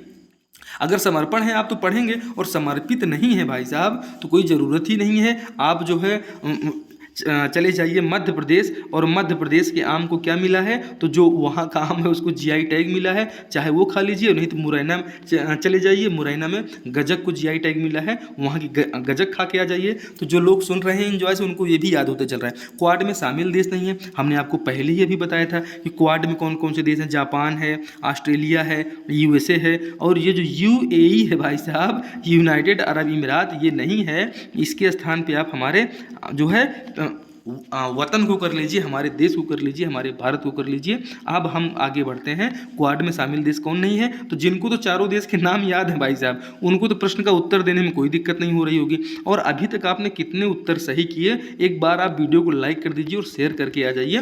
पूरे महीने भर का करंट अफेयर देख रहे हैं, और पूरे महीने भर का करंट अफेयर ऐसे 15 मिनट में तो खत्म नहीं हो जाएगा कि जो डेली 1 घंटे का आप रिवीजन करते थे, वो रिवीजन हम आपको बहुत कम समय में कराने की पूरी कोशिश कर रहे हैं। मेहनत बहुत है, तो मेहनत तो करना पड़ेगा ना भाई साहब। क्वाड में शामिल कौन सा देश नहीं, यूएई नहीं है, ये तीनों है। इसके अलावा चौथा जो है हमारा देश भारत रहता है, इसे भूलना नहीं है। चंद्रयान प्रथम को श्रीहरिकोटा से कब प्रक्षेपित किया गया था, अति महत्वपूर्ण, एकदम ललन टॉप, एकदम एग्जाम में एकदम आएगा, ठीक है, छपेगा। इसके देखिए सीजी में जो भी कोई परीक्षा दिलाने जा रहे हो, तो इसको आप याद रखिएगा कि पहला चंद्रयान मिशन 22 अक्टूबर 2008 को लॉन्च किया गया था, और अभी इसी साल 2023 के लास्ट में हमारा गगनयान और चंद्रयान लॉन्च होने वाला है। जो है इसे आपको याद रखना है। हमने आपको बताया है कि 2023 है या 24 है, इसमें आप इसी क्लास में बने रहिए। ये क्वेश्चन भी हमने इसमें लिया है, इसका भी उत्तर आपको मिल जाएगा कि आदित्य L1 मिशन कब लॉन्च हो रहा है, और एल्बियम 3 रॉकेट, ठीक है, अभी जो हमने 36 उपग्रहों को भेजा था, किससे भेजा था तो भैया, ये जो एल्बियम 3 है, एल्बियम 3 से हमने भेजा था। ये जो ब्रिटेन की वन वेव कंपनी है, उनके जो है 36 रॉकेटों को हमने पृथ्वी के 500 किलोमीटर ऊपर ले जाकर वहाँ पे स्थापित कर दिया है। आगे देखिए भाई साहब, जो है हमारा वुमेन्स प्रीमियर लीग तो खत्म हो गया है, लेकिन ये वुमेन्स प्रीमियर लीग हमारे बहुत सारा क्वेश्चन दे गया है। ये क्वेश्चन ये दे गया है कि ये जो WPL है, पहले WPL का खिताब कौन सी टीम ने जीता, तो इसको जीता है हमारी मुंबई ने। मुंबई ने किसको हरा के जीता, तो ये मैग लेनिन को हराकर हरमनप्रीत कौर जो है ये जीत चुकी हैं। जो है पहला WPL 2023 की विजेता कौन है, तो मुंबई इंडियंस है। उप विजेता कौन है, तो दिल्ली कैपिटल्स है। इसकी कप्तान मैग लेनिंग है, हरमनप्रीत कौर मुंबई कप्तान है। स्मृति मंधाना वही है भाई साहब कि बिकी तो सबसे ज़्यादा महंगी, ठीक है। इस WPL की सबसे महंगी खिलाड़ी कौन है, तो यही स्मृति जी हैं, ठीक है। स्मृति ईरानी नहीं, स्मृति मंधाना आपको याद रखना है, ठीक है। और हमेशा ईरानी के चक्कर में पड़े रहते हो, राजनीति ज़्यादा नहीं करना है, ठीक है भाई साहब। अगर राजनीति में जाओगे तो फिर ये पढ़ाई लिखाई की ज़रूरत नहीं है। और राजनीति में तो जो है लालू प्रसाद जैसे लोग भी हैं, और उसमें बहुत इंटेलिजेंट अश्विनी वैष्णव और हमारे नितिन गडकरी जैसे लोग भी वर्तमान का मंत्रिमंडल तो बहुत पढ़ा लिखा इंटेलिजेंट हमें लगता है, ठीक है। गुजरात जायंट्स की कप्तान बेथ मुनी है, और यूपी वॉरियर्स की कप्तान एलिसा हीली थी। ये जो है कोई भारतीय लोगों को नहीं मिला भाई साहब, नहीं तो चाहे हो सकता है जीत ही जाते यूपी वॉरियर्स वाले, ठीक है। तो दिल्ली कप्तान मैग लेनिन, मुंबई इंडियंस के हरमनप्रीत कौर, रॉयल चैलेंजर्स बेंगलुरु की स्मृति मंदाना, गुजरात जायंट्स की बेथ मुनी, और यूपी वॉरियर्स की एलिसा हीली को आपको याद रखना है। छत्तीसगढ़ योजना एवं आर्थिकी की सांख्यिकी मंत्री कौन है भाई साहब, तो जो हमारे छत्तीसगढ़ का आर्थिक सर्वेक्षण प्रस्तुत हुआ है, इसको किसने प्रस्तुत किया था, तो इसको यही हमारे भाई साहब अमरजीत भगत जी ने प्रस्तुत किया था, योजना एवं आर्थिक सांख्यिकी मंत्री आप CG। ये कौन है, तो इनको आप जो है याद रखिएगा, श्री अमरजीत भगत को। देवती कर्मा जी कहाँ है भैया, तो बस्तर का टाइगर किसे कहा जाता है। अगर छत्तीसगढ़ वाले वीडियो देख रहे हैं तो बस्तर का टाइगर किसे कहा जाता है, कमेंट बॉक्स में छाप दीजिए कि बस्तर का टाइगर किसे कहा जाता है, ठीक है। कमेंट बॉक्स में छाप के बताइएगा। हम बढ़ते हैं आगे, तो बस्तर का टाइगर इनके पति महेंद्र कर्मा जी को कहा जाता है, और देवती कर्मा जो है नक्सलियों ने महेंद्र कर्मा जी की हत्या जो है कर दी है।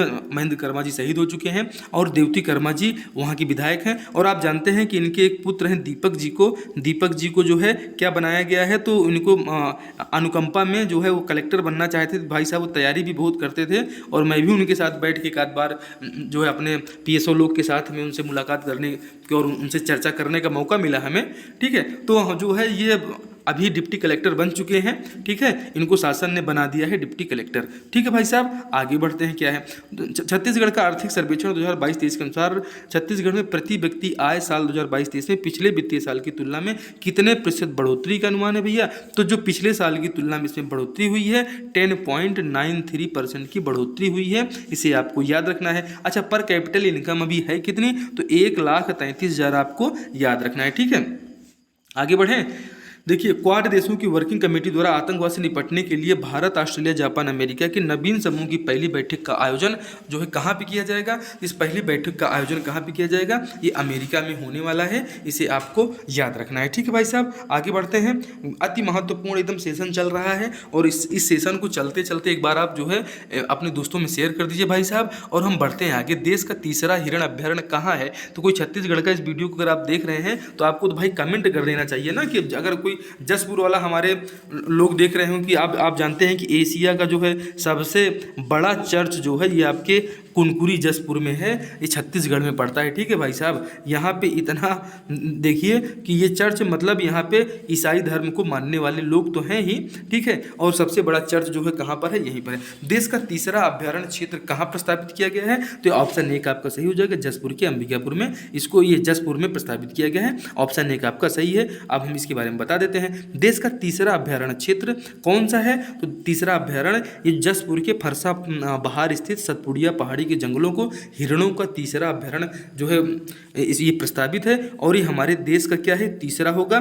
फर्स्ट और सेकंड कहाँ कहाँ है उनके बारे में आप ऐसे लाइन पे बने रहे, हम आपको बता रहे हैं, जो है क्लास को देखते रहिए। छत्तीसगढ़ में उद्योगों, एकदम देखिए छपने वाला सवाल आ चुका है भाई साहब, एकदम एग्जाम में नहीं छपेगा तो बताइएगा, स्टार लगा लीजिए और याद करने की कोशिश करिए कि छत्तीसगढ़ में उद्योगों से अर्थव्यवस्था का योगदान कितना है। तो जो हमारा उद्योग है, उद्योग से 49.9% का योगदान जो छत्तीसगढ़ की जीडीपी में हमारे छत्तीसगढ़ के उद्योग करते हैं, इसे आपको याद रखना है। अनुसंधान में जो देंगे योगदान उनका हम रखेंगे ध्यान। इस टैगलाइन के साथ राज्य रिसर्च फेलोशिप योजना का उद्घाटन जो है अभी जो है मुख्यमंत्री जी ने इसको बजट में किया है कि राज्य रिसर्च फेलोशिप योजना इसी बजट में घोषित की गई है। इसकी टैगलाइन अनुसंधान में जो देंगे योगदान उनका हम रखेंगे ध्यान। ये सब कुछ आपको देखते हुए चलना है। छत्तीसगढ़ बजट 2023 में ही राज्य विधानसभा में जो है गाय के गोबर के रंग में, भाई साहब आप जानते हैं कि यहाँ पे गाय के गोबर से पेंट बनाया जा रहा है, ठीक है, गाय के गोबर से पेंट बन रहा है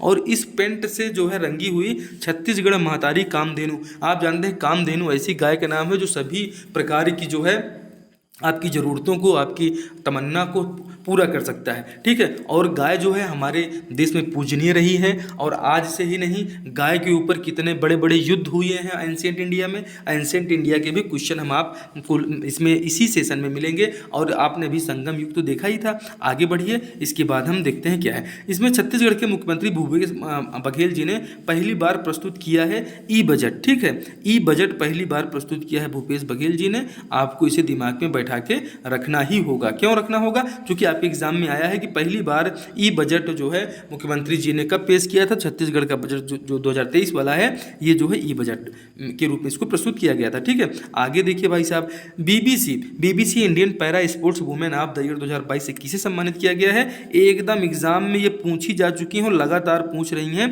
भाविना पटेल जी पूछी जा रहे हैं, ठीक है। भाविना पटेल को याद रखना, ये भाविना पटेल वही हैं जिन्होंने BBC Indian para sports of the year 2022 से सम्मानित किया गया है। BBC Indian para sports emerging women of the year 2022 से कौन सम्मानित है? तो इमर्जिंग में नीतू घनघस आ जाएंगी, जिन्होंने अभी क्या जीता है?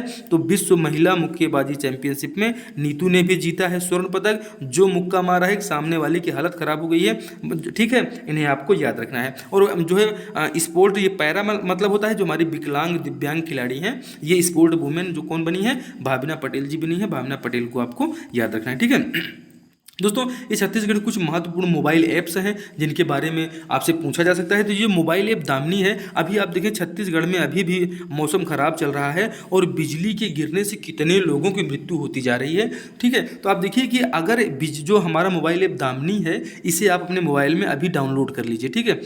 इस वीडियो को देखने के बाद इसको आपको अपने मोबाइल में डाउनलोड कर लेना है। इससे क्या है, जो आकाशीय बिजली, ये भाई साहब पता नहीं कैसे आकाशीय बिजली से बचा लेगा। मोबाइल ऐप दामिनी का संबंध आकाशीय बिजली से बचने हेतु ये आप इसको जो डाउनलोड कर लीजिए और फिर देख के बताइएगा कैसे इसने बचाया। मोबाइल ऐप मेघदूत क्या है? तो मोबाइल ऐप जो मेघदूत है ये मौसम के पूर्व अनुमान की जानकारी के लिए। मोबाइल ऐप सचेत क्या है? ऑनलाइन वित्तीय लेन देन में धोखाधड़ी की शिकायत के लिए आपको मोबाइल ऐप सचेत, मतलब अगर सचेत कौन करेगा? सचेत आप इसकी जरूरत तब पड़ती है जब आपके साथ कोई दुर्घटना हो, मतलब होने वाली होती है, तो उससे आपको सचेत हो जाना है। कैप्टन कूल क्या है दोस्तों? ये अल्प कार्बन उपयोग करने वाली जीवन शैली की जागरूकता है। तो captain cool mobile app launch किया गया है, इसे भी आपको एकदम दिमाग में बैठा के चलना है। ट्रेवलर बस्तर, बस्तर में पर्यटकों की सुविधा के लिए ट्रेवलर बस्तर नामक मोबाइल ऐप लॉन्च किया गया है।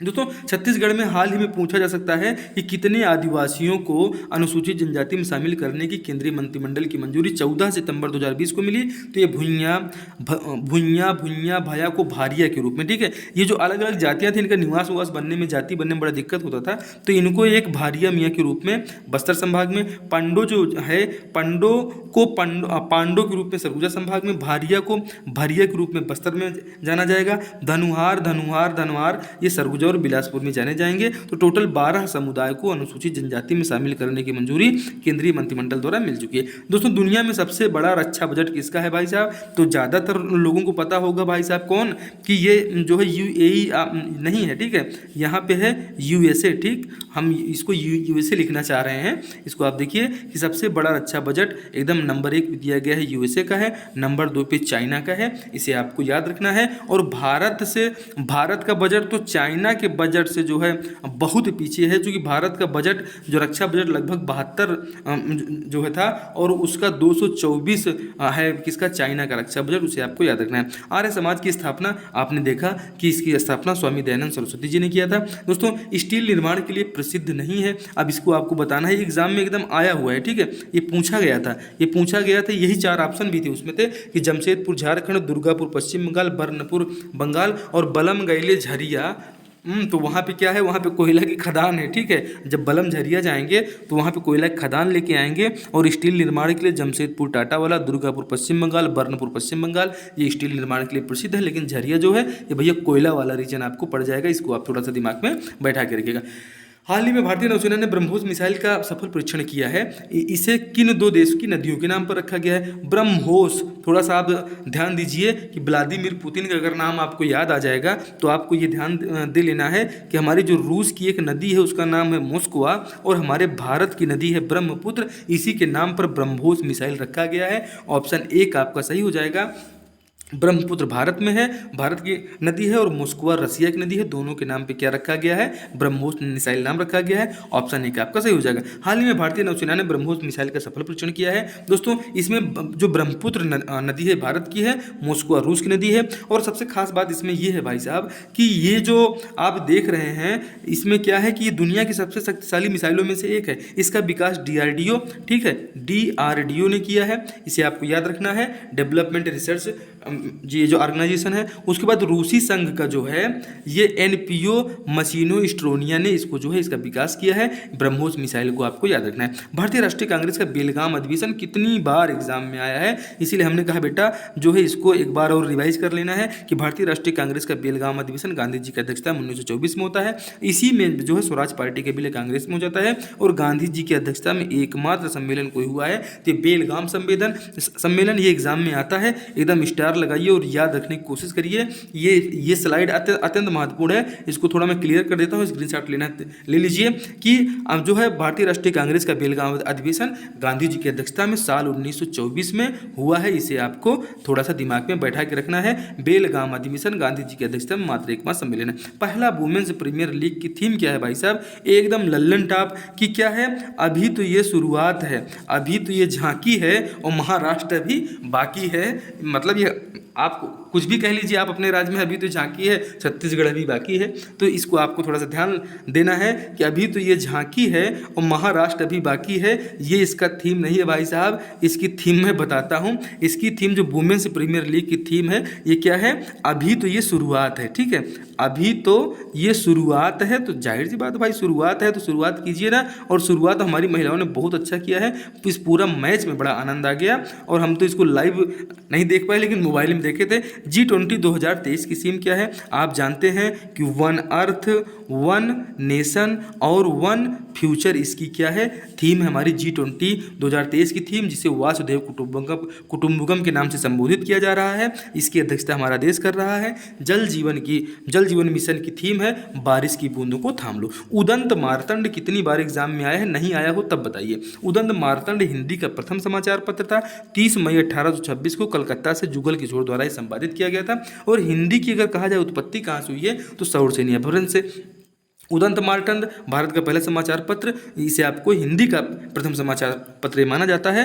30 मई 1826 को कलकत्ता से जुगल किशोर द्वारा ये संपादित किया गया है। इसे भी थोड़ा सा आपको याद रखना है। दोस्तों ललन टॉप फैक्ट में ग्रेफाइट और हीरा दोनों मुख्य रूप से कार्बन के अप्रूप है। खास बात ये है भाई साहब इसमें कि जो ये हमारा हीरा होता है ये ग्रेफाइट विद्युत का सुचालक होता है और जो हीरा होता है ये विद्युत का कुचालक होता है। तो सुचालक और कुचालक आपको याद रखना है। ग्रेफाइट और हीरा दोनों मुख्य रूप से कार्बन के ही अप्रूप हैं। तो ग्रेफाइट विद्युत का सुचालक है और हीरा विद्युत कुचालक है, लेकिन है दोनों कार्बन के ही अपरूप। इसे भी दिमाग में आपको बैठा के चलते बढ़ना है आगे। पहला मालाबार नौसैनिक अभ्यास 2023 ऑस्ट्रेलिया में हुआ था। खजुराहो नृत्य महोत्सव का आयोजन कहाँ होता है? तो भाई साहब ये खजुराहो नृत्य महोत्सव कहाँ? MP में होता है क्या? MP में आपको पता है? नहीं पता है जान लीजिए कि खजुराहो नृत्य महोत्सव मध्य प्रदेश में होता है, मामा की नगरी में, जहाँ पे लाडली बहन योजना उन्होंने अपने जन्म दिवस के अवसर पर प्रारंभ किया था। आगे बढ़ते हैं। यूरिया उर्वरक में सर्वाधिक नाइट्रोजन की मात्रा होती है। यूरिया उर्वरक में सर्वाधिक नाइट्रोजन की मात्रा होती है। आलू में पाया जाने वाला वनस्पति विषाक्त सोलेनन, ये सोलेनिन है भाई साहब कहलाता है। आलू में पाया जाने वाला विषाक्त वनस्पति को सोलेनिन कहा जाता है। इसे आपको याद रखना है। चाय पत्ती और कॉफ़ी में कैफीन होता है और जो तंबाकू सिगरेट खाते पीते हैं उसमें निकोटिन होता है। इसे आपको याद रखना है। दोस्तों ये शुगर बेली एग्जाम में आया हुआ है। शुगर बेली जो है किसकी प्रजाति है? तो तरबूज की एक प्रजाति है। सर्वाधिक प्रोटीन सोयाबीन में होता है और कच्चे फलों को पकाने के लिए इथिलीन का प्रयोग किया जाता है। ये एग्जाम में पूछा गया है। ठीक है भाई साहब, क्लास कैसी लग रही है कमेंट करके बताइए। चलिए आगे बढ़ते हैं। तमिलनाडु के जो हमारे मुख्यमंत्री MP स्टालिन, इटली के प्रधानमंत्री जॉर्जिया मेलोनी और दिल्ली के पूर्व मुख्यमंत्री मनोज सिसोदिया को आपको याद रखना है। पंजाब के मुख्यमंत्री भगवंत मान हैं और पंजाब विधानसभा के नेता प्रतिपक्ष प्रताप सिंह बाजवा जी हैं। इन्हें भी आपको थोड़ा सा दिमाग में बैठा के चलना है। नंदन नीलकेणी ने ये आप देखिए कि दोस्तों ये कई बार एग्जाम में इस प्रकार के प्रश्न आजकल पूछे जा रहे हैं। कौन से? ये आप देखिए यहाँ पर ये कार्डियोलॉजिस्ट, इसे जो हृदय रोग जो विशेषज्ञ होते हैं उनको कार्डियोलॉजिस्ट कहा जाता है। नंदन नीलकेणी जो हैं बेंगलुरु कर्नाटक में आयोजित भारत इंक्लूजन समिट में कहा कि भारत 5 सालों में प्रीपेड से पोस्ट पेड जो है व्यवस्था बन जाएगा। जैसे आप मोबाइल का रिचार्ज कहीं भी जाके करा लेते हैं तो आप इसमें पोस्ट पेड में आप बैंक से जाइए, सीधे पैसा लेके उधार लेके चले आइए, आपको बहुत कुछ लेना देना नहीं पड़ेगा। ये सुविधाएं जो है भारत में धीरे धीरे बढ़ने वाली हैं। संयुक्त राष्ट्र में भारत की स्थायी प्रतिनिधि कौन है? रुचिरा कंबोज को आपको याद रखना है। और प्रथम जैन संगीति कब हुई थी, कहाँ हुई थी पूछा जाता है। तो प्रथम जैन संगीति पाटलिपुत्र बिहार में हुई थी 322 ईसा पूर्व में। स्थूलभद्र उस समय शासक थे। और जैन धर्म दोस्तों यहीं पे दिगंबर और जो है ये जो श्वेतांबर है, इसमें दो जो है धर्मों में बटा हुआ है क्या? जैन धर्म। ठीक है, दिगंबर और श्वेतांबर को आपको याद रखना है। ठीक है, आगे बढ़े। मेघालय के मुख्यमंत्री कौन है? कोनराड संगमा है। NPP को 26 सीट मिली थी, BJP को 2 मिली थी और UDP को 11 सीट मिली थी। दोस्तों नागालैंड के मुख्यमंत्री नेशनल डेमोक्रेटिक प्रोग्रेसिव पार्टी के नेता नेफ्यू रियो में 5वीं बार नागालैंड के मुख्यमंत्री के रूप में शपथ ली है। नागालैंड में भी चुनाव हुए हैं। NDPP BJP के गठबंधन में 37 सीटों पर इन्होंने जीत दर्ज किया है। इसे आपको याद रखना है। ठीक है भाई साहब, आगे बढ़ते हैं। बहुत ही महत्वपूर्ण सेशन है। हिमाचल प्रदेश के मुख्यमंत्री कौन है? सुखविंदर सिंह सुक्खू हैं और चीन से साझा करता है हमारा हिमाचल प्रदेश, इसलिए इन्होंने जाके निवेदन किया कि भैया हमको जो है सड़क उड़क तो हमारा बनवा दो। वित्त मंत्रालय में 28वें महालेखा नियंत्रक जिसे CGA कहते हैं के तौर पर किसने कार्यभार संभाला है? तो हमारे CGA के तौर पर कार्यभार संभालने वाले हैं श्री SS दुबे को आपको याद रखना है। अति महत्वपूर्ण एग्जाम के लिए हो जाते हैं। छत्तीसगढ़ बजट में उद्यानिकी प्रयोगों के प्रदर्शन हेतु सेंटर ऑफ एक्सीलेंस की स्थापना कहाँ की जाएगी? तो नवा रायपुर में की जाएगी। ऑप्शन ए आपका सही हो जाएगा। महत्वाकांक्षी योजना राज्य युवा मितान क्लब, इसका प्रारंभ 18 सितंबर 2021 को हुआ था। खेल एवं युवा कल्याण विभाग द्वारा इसको शुरू किया गया था। बौद्ध धर्म की मान्यता एवं सिद्धांत क्या है भाई साहब? तो बौद्ध धर्म की ये मान्यता है कि इसमें 3 रत्न की मान्यता है, बुद्ध, संघ और धम्म। ये 3 रत्न माने जाते हैं। सांसारिक दुखों के लिए 4 आर्य सत्य बताए गए हैं। दुख समुदाय जो है दुख निरोध और दुख निरोध गामिनी प्रतिपदा, ये जो है इसको भी थोड़ा सा दिमाग में रखना है। सांसारिक दुखों के लिए 4 आर्य सत्र हैं, दुख, दुख समुदाय, दुख निरोध और दुख निरोध गामिनी प्रतिपदा को आपको याद रखना है। तो छत्तीसगढ़ महतारी दुलार योजना ये 13 मई 2021 को प्रारंभ की गई थी। कोविड-19 के कारण जो बच्चे जो है अनाथ हो गए थे उनके संपूर्ण पढ़ाई का खर्च हमारी भूपेश बघेल सरकार उठाएगी। यही है 13 मई 2021 को प्रारंभ हुई छत्तीसगढ़ महतारी दुलार योजना। अब बात कर लेते हैं कौशल्या मातृत्व योजना की। तो कौशल्या मातृत्व योजना का प्रारंभ 1 मार्च 2021 को हुआ है और यहीं पे उन्होंने कौशल्या समृद्धि योजना भी 2023 वाले बजट में कौशल्या समृद्धि योजना मुख्यमंत्री जी ने किया है। इसको भी आपको थोड़ा सा दिमाग में जो है रखना है कि ये हमारे इसी बजट में जो है इसकी घोषणा की गई थी। दूसरी बालिका के जन्म पर माताओं को प्रोत्साहन राशि प्रदान करना, कितना 5,000 रुपये की प्रोत्साहन राशि इनको प्रदान किया जाएगा। दोस्तों सांख्य दर्शन के प्रतिपादक पूछे जाते हैं, तो सांख्य दर्शन के जो प्रतिपादक हैं कौन है भैया, वो कपिल मुनि है। सांख्य दर्शन के प्रतिपादक कपिल मुनि है। सभी दर्शनों को जान लीजिए, दर्शन एग्जाम में आते हैं, एकदम स्टार लगा लीजिए, ठीक है। सांख्य दर्शन के प्रतिपादक कपिल मुनि है। न्याय दर्शन के प्रतिपादक गौतम मुनि है, जिन्होंने न्याय सूत्र जो है इसे कहा जाता है। आगे बढ़ते हैं और कौन कौन से महत्वपूर्ण हैं। योग दर्शन जो है, योग दर्शन के प्रतिपादक जो है पतंजलि जी हैं, जिन्होंने योग सूत्र लिखा था। और पूर्व मीमांसा दर्शन के प्रतिपादक जैमिनी है, जिसमें कर्म एवं अपूर्व का सिद्धांत का वर्णन किया गया। चारवाक दर्शन ये सीजी सब इंस्पेक्टर में पूछा गया था, अभी जो एग्जाम हुआ था प्री एग्जाम, उसमें पूछा गया था और उसका ये सूत्र था कि उधार लो घी पियो, ठीक है भाई साहब। इसका सर्वोच्च मूल्य क्या है, काम, एकदम काम धाम में मस्त रहो, उधार लोगी पियो। साधन अर्थ है और दर्शन भौतिकतावादी दर्शन ही चारवाक दर्शन को कहा जाता है। इसे भी थोड़ा सा दिमाग में बैठा के रखना है। वैशेषिक दर्शन के प्रतिपादक कणार्थ थे, ठीक है। और जो उलूक है परमाणुवाद के जनक माने जाते हैं, इसे आपको याद रखना है, ठीक है। जंग रहित लोहा बनाने में क्या होता है, क्रोमियम का यूज किया जाता है। क्यों, क्योंकि जंग से अगर आपके जो है इसके जंग लगने से वस्तु के वजन में वृद्धि होती है। ये एग्जाम में आया हुआ है, विज्ञान के क्वेश्चन में आप पहुंच चुके हैं। जंग से बचने के लिए क्या करें, जस्ते का प्रयोग करें। इसी विधि को गैल्वेनीकरण या गैल्वेनाइजेशन कहा जाता है। एग्जाम में पूछा गया है, ठीक है भाई साहब। जंग का उदाहरण क्या है, मतलब आप जान लीजिए जंग लग गया है। यदि लोहे में भूरे रंग की परत चढ़ जाए, तांबे पर हरे रंग की परत चढ़ जाए और सिल्वर पर काले रंग की अगर परत बन जाती है, तो आप समझ लीजिएगा कि उसमें जो है जंग लग चुका है, जंग अपना काम करना चालू कर दिया है। पूर्व प्रधानमंत्री आयरन लेडी श्रीमती इंदिरा गांधी के जन्मदिवस पर मुख्यमंत्री भूपेश बघेल ने कौन सी योजना प्रारंभ की थी,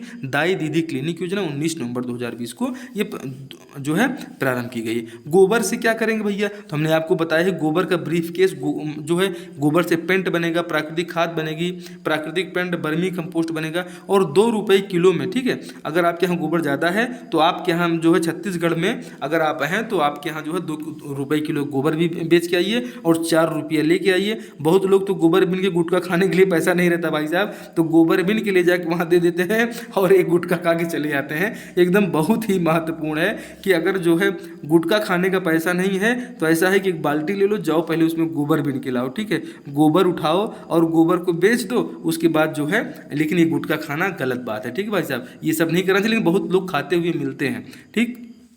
आगे बढ़ रहे हैं भाई साहब, देखते हैं क्या है। कृत्रिम वर्षा में सिल्वर आयोडाइड का प्रयोग किया जाता है। वर्षा और विद्युत का सर्वोत्तम कुछ अलग चांदी होता है। भूपरिटि में सर्वाधिक पाया जाने वाला धातु एल्युमिनियम है और सर्वाधिक आघातवर्धक नर्म धातु सोना को कहा जाता है। आज है खास क्या होती है हिंदू विकास दर। पूर्व रघुराम जो हमारे गवर्नर है रघुराम राजन जी ने कहा है। एकदम परफेक्ट सेशन है भाई साहब। अभी तक वीडियो को आपने लाइक नहीं किया तो एक बार लाइक तो कर दीजिए। और देश के जीडीपी की वृद्धि दर से संबंधित है हिंदू विकास दर। 1950 से 80 के दौरान भारत की विकास दर 3.5% औसत वृद्धि दर थी, जिसके लिए भारतीय अर्थशास्त्री राजकृष्णा ने सबसे पहले 1978 में हिंदू वृद्धि दर शब्दावली का प्रयोग किया था। इसे आपको याद रखना है। अब ये पूछ लिया जाता है कि अजंता की गुफा कहाँ है भाई साहब। अजंता की गुफा, एलोरा की गुफा, एलिफेंटा की गुफा, ये सब कहाँ है, तो हमारे महाराष्ट्र में पड़ जाएंगी। महाराष्ट्र को याद रखना है, MH को, ठीक है। सूर्य मंदिर कहाँ है, सूर्य मंदिर पूछा जाता है, इसको आपको याद रखना है। कोणार्क उड़ीसा में है, खजुराहो स्मारक समूह मध्य प्रदेश में है और हुमायूं का मकबरा कहाँ पे पड़ जाएगा, तो दिल्ली में पड़ जाएगा। इसे भी थोड़ा सा दिमाग में बैठा के चलना है। कांजीरंगा राष्ट्रीय उद्यान और मानस राष्ट्रीय उद्यान कहाँ पड़ेंगे, तो कांजीरंगा और मानस ये सब पड़ जाएंगे आपके असम में, ठीक है। असम के मुख्यमंत्री हेमंत बिस्वा शर्मा जी हैं। बृहदेश्वर मंदिर कहाँ पड़ेगा, तंजौर में पड़ेगा। इसे आपको ये याद रखना है, ठीक है। कहाँ पड़ेगा, तंजौर, आपको एकदम दिमाग में बैठा के रखना है। और मदुरई जो है यहाँ मीनाक्षी मंदिर है और चोलकालीन नटराज की प्रतिमा चिदम्बरम में ये मिली है। तमिलनाडु सप्त पेगोड़ा भी आपको भूलना बिल्कुल नहीं है, ठीक है। दोस्तों आगे बढ़ते हैं। 11वां मूल कर्तव्य हम कॉन्स्टिट्यूशन में एंटर कर चुके हैं। कॉन्स्टिट्यूशन देखिए सरदार स्वर्ण सिंह समिति के अनुशंसा पर 42वें संविधान संशोधन 1976 के तहत भाग 4 के अनुच्छेद 51 का में 11वां मूल कर्तव्य जोड़ा गया। 10 उससे पहले थे, 11वां जोड़ दिया गया सरदार स्वर्ण सिंह समिति की अनुशंसा पर। आगे बढ़े भाई साहब। उदंत मार्तंड क्या है? हिंदी का प्रथम समाचार पत्र था, इसको आपने देखा ही है। दो है तीसरा राष्ट्रीय आदिवासी नृत्य महोत्सव छत्तीसगढ़ राज्य स्थापना दिवस के अवसर पर रायपुर में आयोजित किया गया था। अंतर्राष्ट्रीय गीता महोत्सव का आयोजन हरियाणा कुरुक्षेत्र में हुआ था और 1989 से कुरुक्षेत्र विकास बोर्ड के सहयोग से कुरुक्षेत्र शहर में पहली बार इसका आयोजन किया गया था 1989 में, और तब से जो है अंतर्राष्ट्रीय गीता महोत्सव का आयोजन हरियाणा के कुरुक्षेत्र में, ये इसे आपको याद रखना है, यहाँ पे किया गया है। आगे बढ़ें भाई साहब। क्लास कैसी लग रही है एक बार कमेंट करके तो बता दीजिए, और अपने दोस्तों में अगर आपने शेयर नहीं किया है तो एक बार शेयर कीजिए, जो है बेहद ही खास वीडियो है, ठीक है। ओणम त्यौहार पूरे मार्च महीने का करंट अफेयर आप देख रहे हैं। मार्च से कुछ भी नहीं छूटेगा, लेकिन पूरे मार्च का पूरा कराने में हमें लग रहा है कम से कम लग जाएगा 4 घंटे, और हम आपको लगातार लेके चल रहे हैं, जितना ज़्यादा से ज़्यादा समय हम आपको लेके महत्वपूर्ण चीज़ें करवा रहे हैं। ओणम त्यौहार दक्षिण भारत में केरल का त्यौहार है। ओणम मलयालम कैलेंडर के पहले महीने चिंगम से शुरू होता है, और इसीलिए इसे मलयाली हिंदुओं का नववर्ष कहा जाता है। एग्जाम में एकदम आया हुआ प्रश्न है, मलयाली हिंदुओं को नववर्ष किसे कहते हैं? इसी चिंगम त्योहार को कहते हैं। ओणम जो है ये मलयालम कैलेंडर का पहला दिन होता है। जैसे आप देख रहे हैं चैत्र की नवरात्रि चल रही, हिंदू नववर्ष प्रारंभ हो चुका है, तो उसी तरह से ये मलयाली हिंदुओं का नववर्ष कहा जाता है ओणम को, ठीक है। असुर राजा महाबली के पुनः घर आगमन के का भी ये ओणम त्यौहार प्रतीक माना जाता है। प्रमुख त्योहारों के बारे में देख लीजिए, कई बार एग्जाम में पूछे जा रहे हैं। खजुराहो फेस्टिवल मध्य प्रदेश में, लोसर फेस्टिवल लद्दाख में मनाया जाता है, लोसांग फेस्टिवल सिक्किम में, हॉर्नबिल फेस्टिवल नागालैंड में, काला घोड़ा फेस्टिवल मुंबई में, और धानु यात्रा महोत्सव उड़ीसा में मनाया जाता है। इसे भी थोड़ा सा आपको याद रखना है। दोस्तों आगे देखिए कि नवरोज जो उत्सव है, नवरोज उत्सव ये पारसी धर्म का है, ठीक है। ये नवरोज उत्सव किसका है? नवरोज उत्सव पारसी धर्म का है। बोनालू त्यौहार तेलंगाना में, सरहुल पर्व झारखंड में, ओणम महोत्सव केरल में, छठ पर्व बिहार में, एप्पल फेस्टिवल जम्मू कश्मीर में, और सरहुल पर्व झारखंड में आयोजित होता है। इसे कतई भूलना नहीं है। नुआखाई जुहार उत्सव दोस्तों अति महत्वपूर्ण है, कई बार परीक्षा में आया है। 1 सितंबर 2022 को उड़ीसा में मनाया गया। छत्तीसगढ़ में हरेली सबसे ज़्यादा फेमस है, इसे आपको याद रखना है। और झारखंड का सरहुल तो आप भूल ही नहीं सकते हैं। और जो है यहीं पे झारखंड सरकार ने भी 10% जिला की नौकरियों में जो है EWS को आरक्षण देने का प्रस्ताव पारित किया है। शिबू सोरेन वाली सरकार ने, हेमंत सोरेन वाली। भारत और ऑस्ट्रेलिया के मध्य चौथा टेस्ट मैच का आयोजन किस स्टेडियम में हुआ? इसमें सबसे खास बात यह है भाई साहब, इसमें ऑस्ट्रेलिया के जो है प्रधानमंत्री थे और भारत के प्रधानमंत्री मोदी जी ने क्या है, टॉस उछाला, ठीक है। टॉस उछाला तो इसमें दो देशों के प्रधानमंत्री थे जो है टॉस उछलवाने में। नरेंद्र मोदी स्टेडियम अहमदाबाद में इसका आयोजन किया गया था। ऑप्शन एक आपका सही हो जाएगा। निम्नलिखित में से किस स्टेडियम का नाम बदलकर अरुण जेटली स्टेडियम रखा गया है? तो ऑप्शन 1 में दिया गया है फिरोज शाह कोटला नई दिल्ली वाला, ये इसको आपको याद रखना है, ठीक है। लेकिन ये भी देखना है चिन्ना स्वामी स्टेडियम कहाँ है? बेंगलुरु में है। चिदम्बरम स्टेडियम कहाँ है? कटक में है। सवाई मानसिंह स्टेडियम कहाँ है? जयपुर में है। ये भी तो पूछे जाते हैं कि नहीं पूछे जाते कि चिन्ना स्वामी स्टेडियम कहाँ है? बेंगलुरु में है। चिदम्बरम स्टेडियम कटक में है। कटक मतलब पहले उड़ीसा था और बाद में ओडिशा हो गया, ठीक है। जब इस राज्य का गठन हुआ था बिहार से कटकर, तभी उड़ीसा था, और जब ये बिहार से कुछ दिन अकेले रह गया तो ओडिशा हो गया, ठीक है भाई साहब। सवाई मान सिंह स्टेडियम कहाँ है? तो जयपुर में है। इसे भी थोड़ा सा आपको याद रखना है, उड़ीसा और ओडिशा के चक्कर में बहुत ज़्यादा नहीं पड़ना है। अब ये देख लीजिए आंध्र प्रदेश यहाँ क्यों लिखा है? आंध्र प्रदेश के मुख्यमंत्री का नाम आपसे पूछ रहे हैं। छत्तीसगढ़ के मुख्यमंत्री जो भूपेश बघेल जी हैं। जम्मू कश्मीर में अब मुख्यमंत्री नहीं होते हैं, वहाँ पर उपराज्यपाल कौन है? तो मनोज सिन्हा जी हैं। कर्नाटक में कौन है भाई साहब? कर्नाटक में भी चुनाव होने वाला है, ठीक है। और वसोराज बम्बोई को क्या आप भूल गए हैं क्या? तो वसोराज बम्बोई को आपको याद रखना है। और आंध्र प्रदेश के कौन है भाई साहब? इसे हमें आप बताइएगा। कोई रेड्डी करके हैं क्या कोई?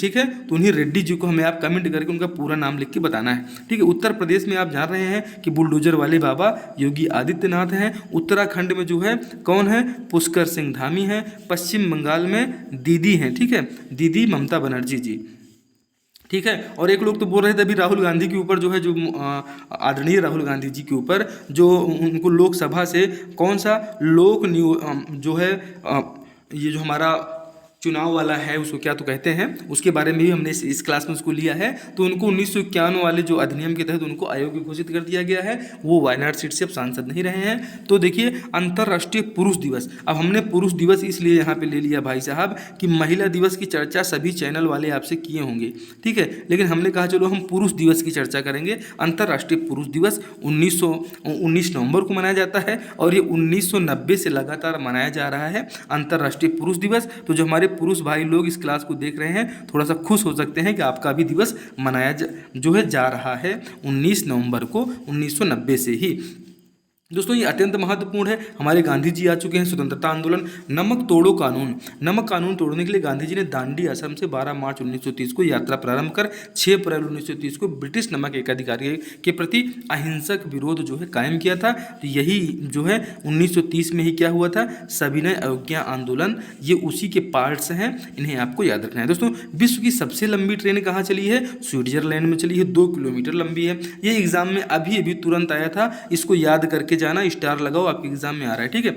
103वां संविधान संशोधन, ये दोस्तों जो हमारी EWS कैटेगरी है, आर्थिक रूप से कमजोर मतलब इकोनॉमिक वीकर सेक्शन जो है, इसमें 10% का आरक्षण है भाई साहब, ठीक है, आरक्षण है। और जो 103वां संविधान संशोधन है 2019 में ये लाया गया था, इसमें अनुच्छेद 15 के 5 में और 16 में 6 जोड़कर क्या किया गया है कि इसमें जो है संशोधन किया गया है कि आर्थिक रूप से जो कमजोर व्यक्ति हैं उनको भी हम क्या देंगे, उनको भी हम आरक्षण देंगे। आगे बढ़ते हैं दोस्तों, जलियांवाला बाग हत्याकांड अत्यंत महत्वपूर्ण, जो कि बार बार एग्जाम में आता है। थोड़ा सा इसकी कहानी भी आज हम आपसे बताएंगे जनरल डायर की, और उसे जनरल डायर तो नहीं कहना चाहिए, उसको डॉग डायर कहा जाए तो ज़्यादा अच्छा रहेगा, है कि नहीं। जनरल डायर ने कहा कि 13 अप्रैल 1919, ये याद रखिए, बैसाखी का दिन था और रॉलेट एक्ट का विरोध करने के लिए एक सभा हो रही थी, ठीक है, ना दलील ना अपील, सीधे पकड़ के जो है जेल में ढील।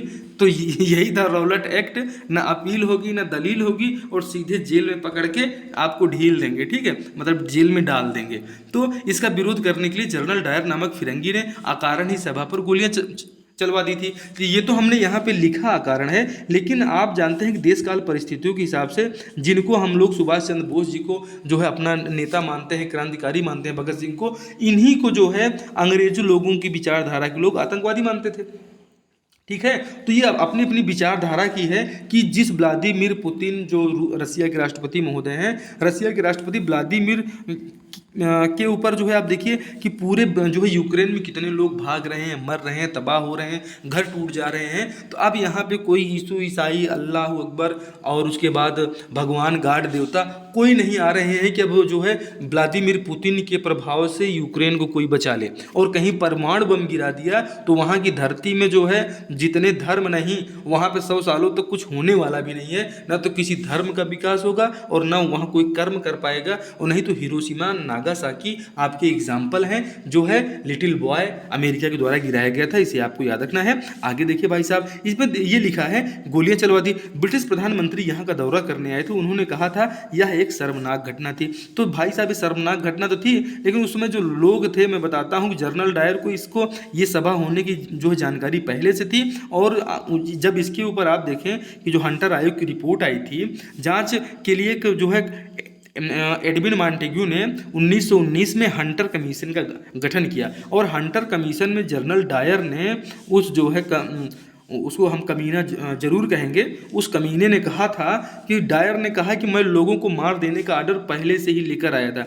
आप देखिए कि जो अमृतसर में 13 अप्रैल 1919 की जो घटना है उसमें इसको जो है लोगों को मार देने के लिए पहले से आर्डर लेके आया था और तोप भी लेकर आया था। लेकिन बड़ा अच्छा हुआ भाई साहब कि जो लोग कुआं में घुस के जान कुछ लोगों की बची और कितने लोग, कईयों हजार लोग मर गए। लेकिन अगर वो तोप वहां जाने का रास्ता होता भाई साहब तो ये और ज़्यादा विभत्स घटना होती हमारे भारत के इतिहास में। इसका जवाब कोई नहीं देने वाला। जैसे उसमें अंग्रेज कर रहे थे हमारे देश के ऊपर अपना ताना बाना, जिसकी लाठी उसकी भैंस, आज उसी प्रकार से रसिया का हाल है, यूक्रेन की एकदम डंडा करके रख दिया है कि ना भाई या तो तुम नाटो में मिलोगे नहीं, अमेरिका के चक्कर में पड़ोगे नहीं, और अमेरिका के चक्कर में पड़ोगे तो हम यही हालत कर देंगे व्लादिमीर जेलेंस्की, उसका भी नाम है, उसका नाम व्लादिमीर जेलेंस्की है और इनका नाम व्लादिमीर पुतिन है, राष्ट्रपति जी का। हमने इसको इतिहास वाली क्लास में हमने पूरा जो है यूएसएसआर का विघटन भी पढ़ाया है, एक बार आप देखने का कष्ट करें।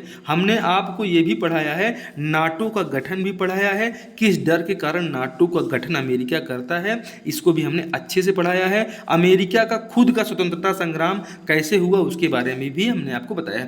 ये भाई साहब तोप भी लेकर गए थे, और इतने लोगों को मारने वाले आदमी को ना तो फांसी होती है ना तो उम्र कैद होती है। अब आप देखिए कि वो चूंकि यहाँ पे सरकारी ड्यूटी अपनी देश की तरफ से कर रहा था, और वो पहले से ही इन फिरंगियों से ऑर्डर लेके आया था, जैसे कि बात बात में ही सबसे पहले भारत में फांसी एक हमारे राजा जी को हुई थी, उसको भी ऐसे जो है फर्जी मुकदमा चलाकर फांसी दे दिए थे, ठीक है। उसमें हमारे देश की जनता क्या है, आज भी देश की जनता वैसी है, जो बेचारे बेरोजगारी से मर रहे हैं उनको जो है मरने दो, जो भूखमरी से मर रहे हैं उनको मरने दो, अपना काम बनता, भाड़ में जाए जनता। आप देखिए कि जो बेचारा परेशान है, जो गरीब है वो गरीब होता जा रहा है, और 2% लोग क्या हैं, अमीरी का जो है इंजॉय कर रहे हैं। हरिमंदिर साहिब सिख धर्मावलंबियों का सबसे पावन धार्मिक एवं प्रमुख गुरुद्वारा है, दरबार साहिब या स्वर्ण मंदिर भी कहा जाता है। आप यहाँ देखिए कि ये जो एक क्या हरपाल है कि हरमिंदर पाल है, जो भी भगोड़ा जो है उनको घोषित किया गया है, ये खालिस्तानी समर्थक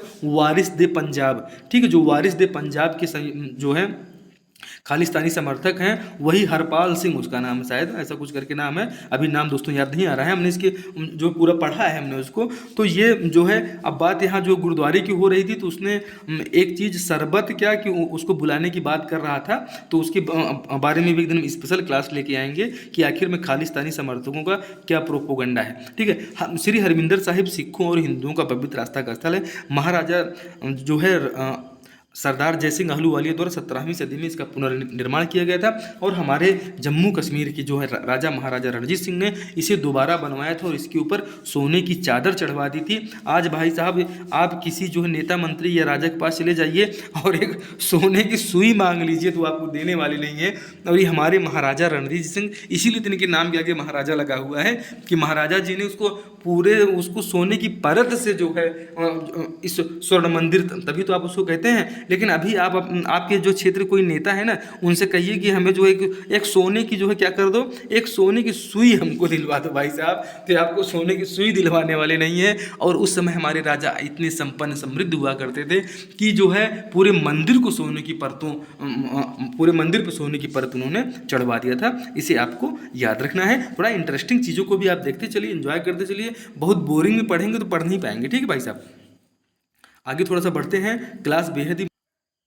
और साथियों हम आपको बताना चाहेंगे कि ये जो क्लास है, ये क्लास जो है इस एक क्लास में ये जो पूरा महीने का करंट अफेयर है वो पूरा नहीं हो पाएगा। इसके लिए हम पार्ट 2 भी लेके आएंगे, और पार्ट 2 में इसके बचे हुए पार्ट्स, चूँकि अभी आप एक बार इसके स्लाइड की संख्या देख लीजिए, अभी मात्र 174 स्लाइड हुई है और लगभग 2 घंटा का समय बीत चुका है। और टोटल स्लाइड्स की संख्या आप देख रहे हैं, टोटल स्लाइड की संख्या लगभग 700 जो है 33 है, 733 स्लाइड हैं। और 733 स्लाइड अगर आप इस पूरा देख लेते हैं तो ये ई मैगजीन, अगर आपको दोस्तों देखिए हमने जो है इसमें जितना हमने आपको पढ़ाया जो है, अगर आपको इसका PDF चाहिए तो आप PDF जो है बिल्कुल मिल जाएगा। उसके लिए आप हमारा क्या कीजिए, हमारे चैनल को ज्वाइन कर लीजिए, क्योंकि भाई साहब बहुत कुछ जो है इसके बाद अगली क्लास अपडेट होने वाली है, अगली क्लास आ रही है, 9 बज चुका है। तो हम इस जो है मार्च सेशन को यहीं पे एंड करेंगे, और इसका सेकंड पार्ट भी जस्ट इसके बाद आपको अपलोड हुआ जो है यूट्यूब पे मिल जाएगा। तो अगर इसका PDF आपको चाहिए, एकदम फ्री ऑफ कास्ट आपको PDF दिया जाएगा। वो PDF कहाँ मिलेगा? PDF आपको मिलेगा SSC 77। आपको जो है लिखना है, क्या लिखना है जो है, कैसे लिखेंगे तो लिखेंगे इस प्रकार से SSC 77 पे आप जाइएगा। आपको ये 733 पन्ने, ठीक है, ये 733 पन्नों का जो PDF है, इसमें फुल एकदम अगर आप ये पूरा पढ़ ले जाते हैं भाई साहब, तो कोई भी वनडे एग्जाम आप यही एक PDF जो है दिला के जो है क्वालिफाई कर सकते हैं, ठीक है। तो अब आपसे हम मिलेंगे जो है इसी के पार्ट 2 में जो है। और अब इसके बाद हिंदी की क्लासेज आ रही हैं जो है, उनको अगर आपको देखना है देखिए। अगर हिंदी से जो है सभी परीक्षाओं के लिए महत्वपूर्ण होती है। तो आप मिलिए हिंदी वाली क्लास में, और इसके बाद इसका पार्ट 2 जरूर आप देखिएगा, ठीक है। क्योंकि 733 पेज है भाई साहब। ये देखिए 732 आ गया, ये 731 आ गया, ठीक है। ये सारे अत्यंत महत्वपूर्ण पुरस्कार जो है हमने इसमें लिए हैं। अति महत्वपूर्ण प्रश्न अभी छूटे हुए हैं भाई साहब, उनको जो है हम लोगों ने अभी पूरा नहीं कर पाया है। आप देखिए सुंदराजा आम को जीआई टैग मिला हुआ है। इस प्रकार के अत्यंत जो हमारा छत्तीसगढ़ का मीडिया कार्मिक सुरक्षा विधेयक पत्रकारों की सुरक्षा के लिए लाया गया है, ठीक है। बारसूर दंतेवाड़ा में देश की विशालतम प्रतिमा मामा भांचा शिव मंदिर, इन सभी ये पीडीएफ आपको मिल जाएंगे। आप ये पीडीएफ जरूर ले लीजिएगा, और ये पीडीएफ बिल्कुल फ्री ऑफ कॉस्ट है। इसके लिए आपको कोई पेमेंट नहीं करना है, कोई पैसा किसी को नहीं देना है, ये बिल्कुल फ्री है आपके लिए पीडीएफ। 700 पन्नों का पीडीएफ है। कितना? 733 पन्नों का ये पीडीएफ आपको मिलेगा। इसमें कम से कम आपको जो है 2000 से 2500 से ज़्यादा प्रश्न आपको इसमें देखने को मिलने वाले हैं। बहुत ही अच्छी क्लास होगी। आप मिलिए इसके सेकंड पार्ट में। जय हिंद, जय भारत।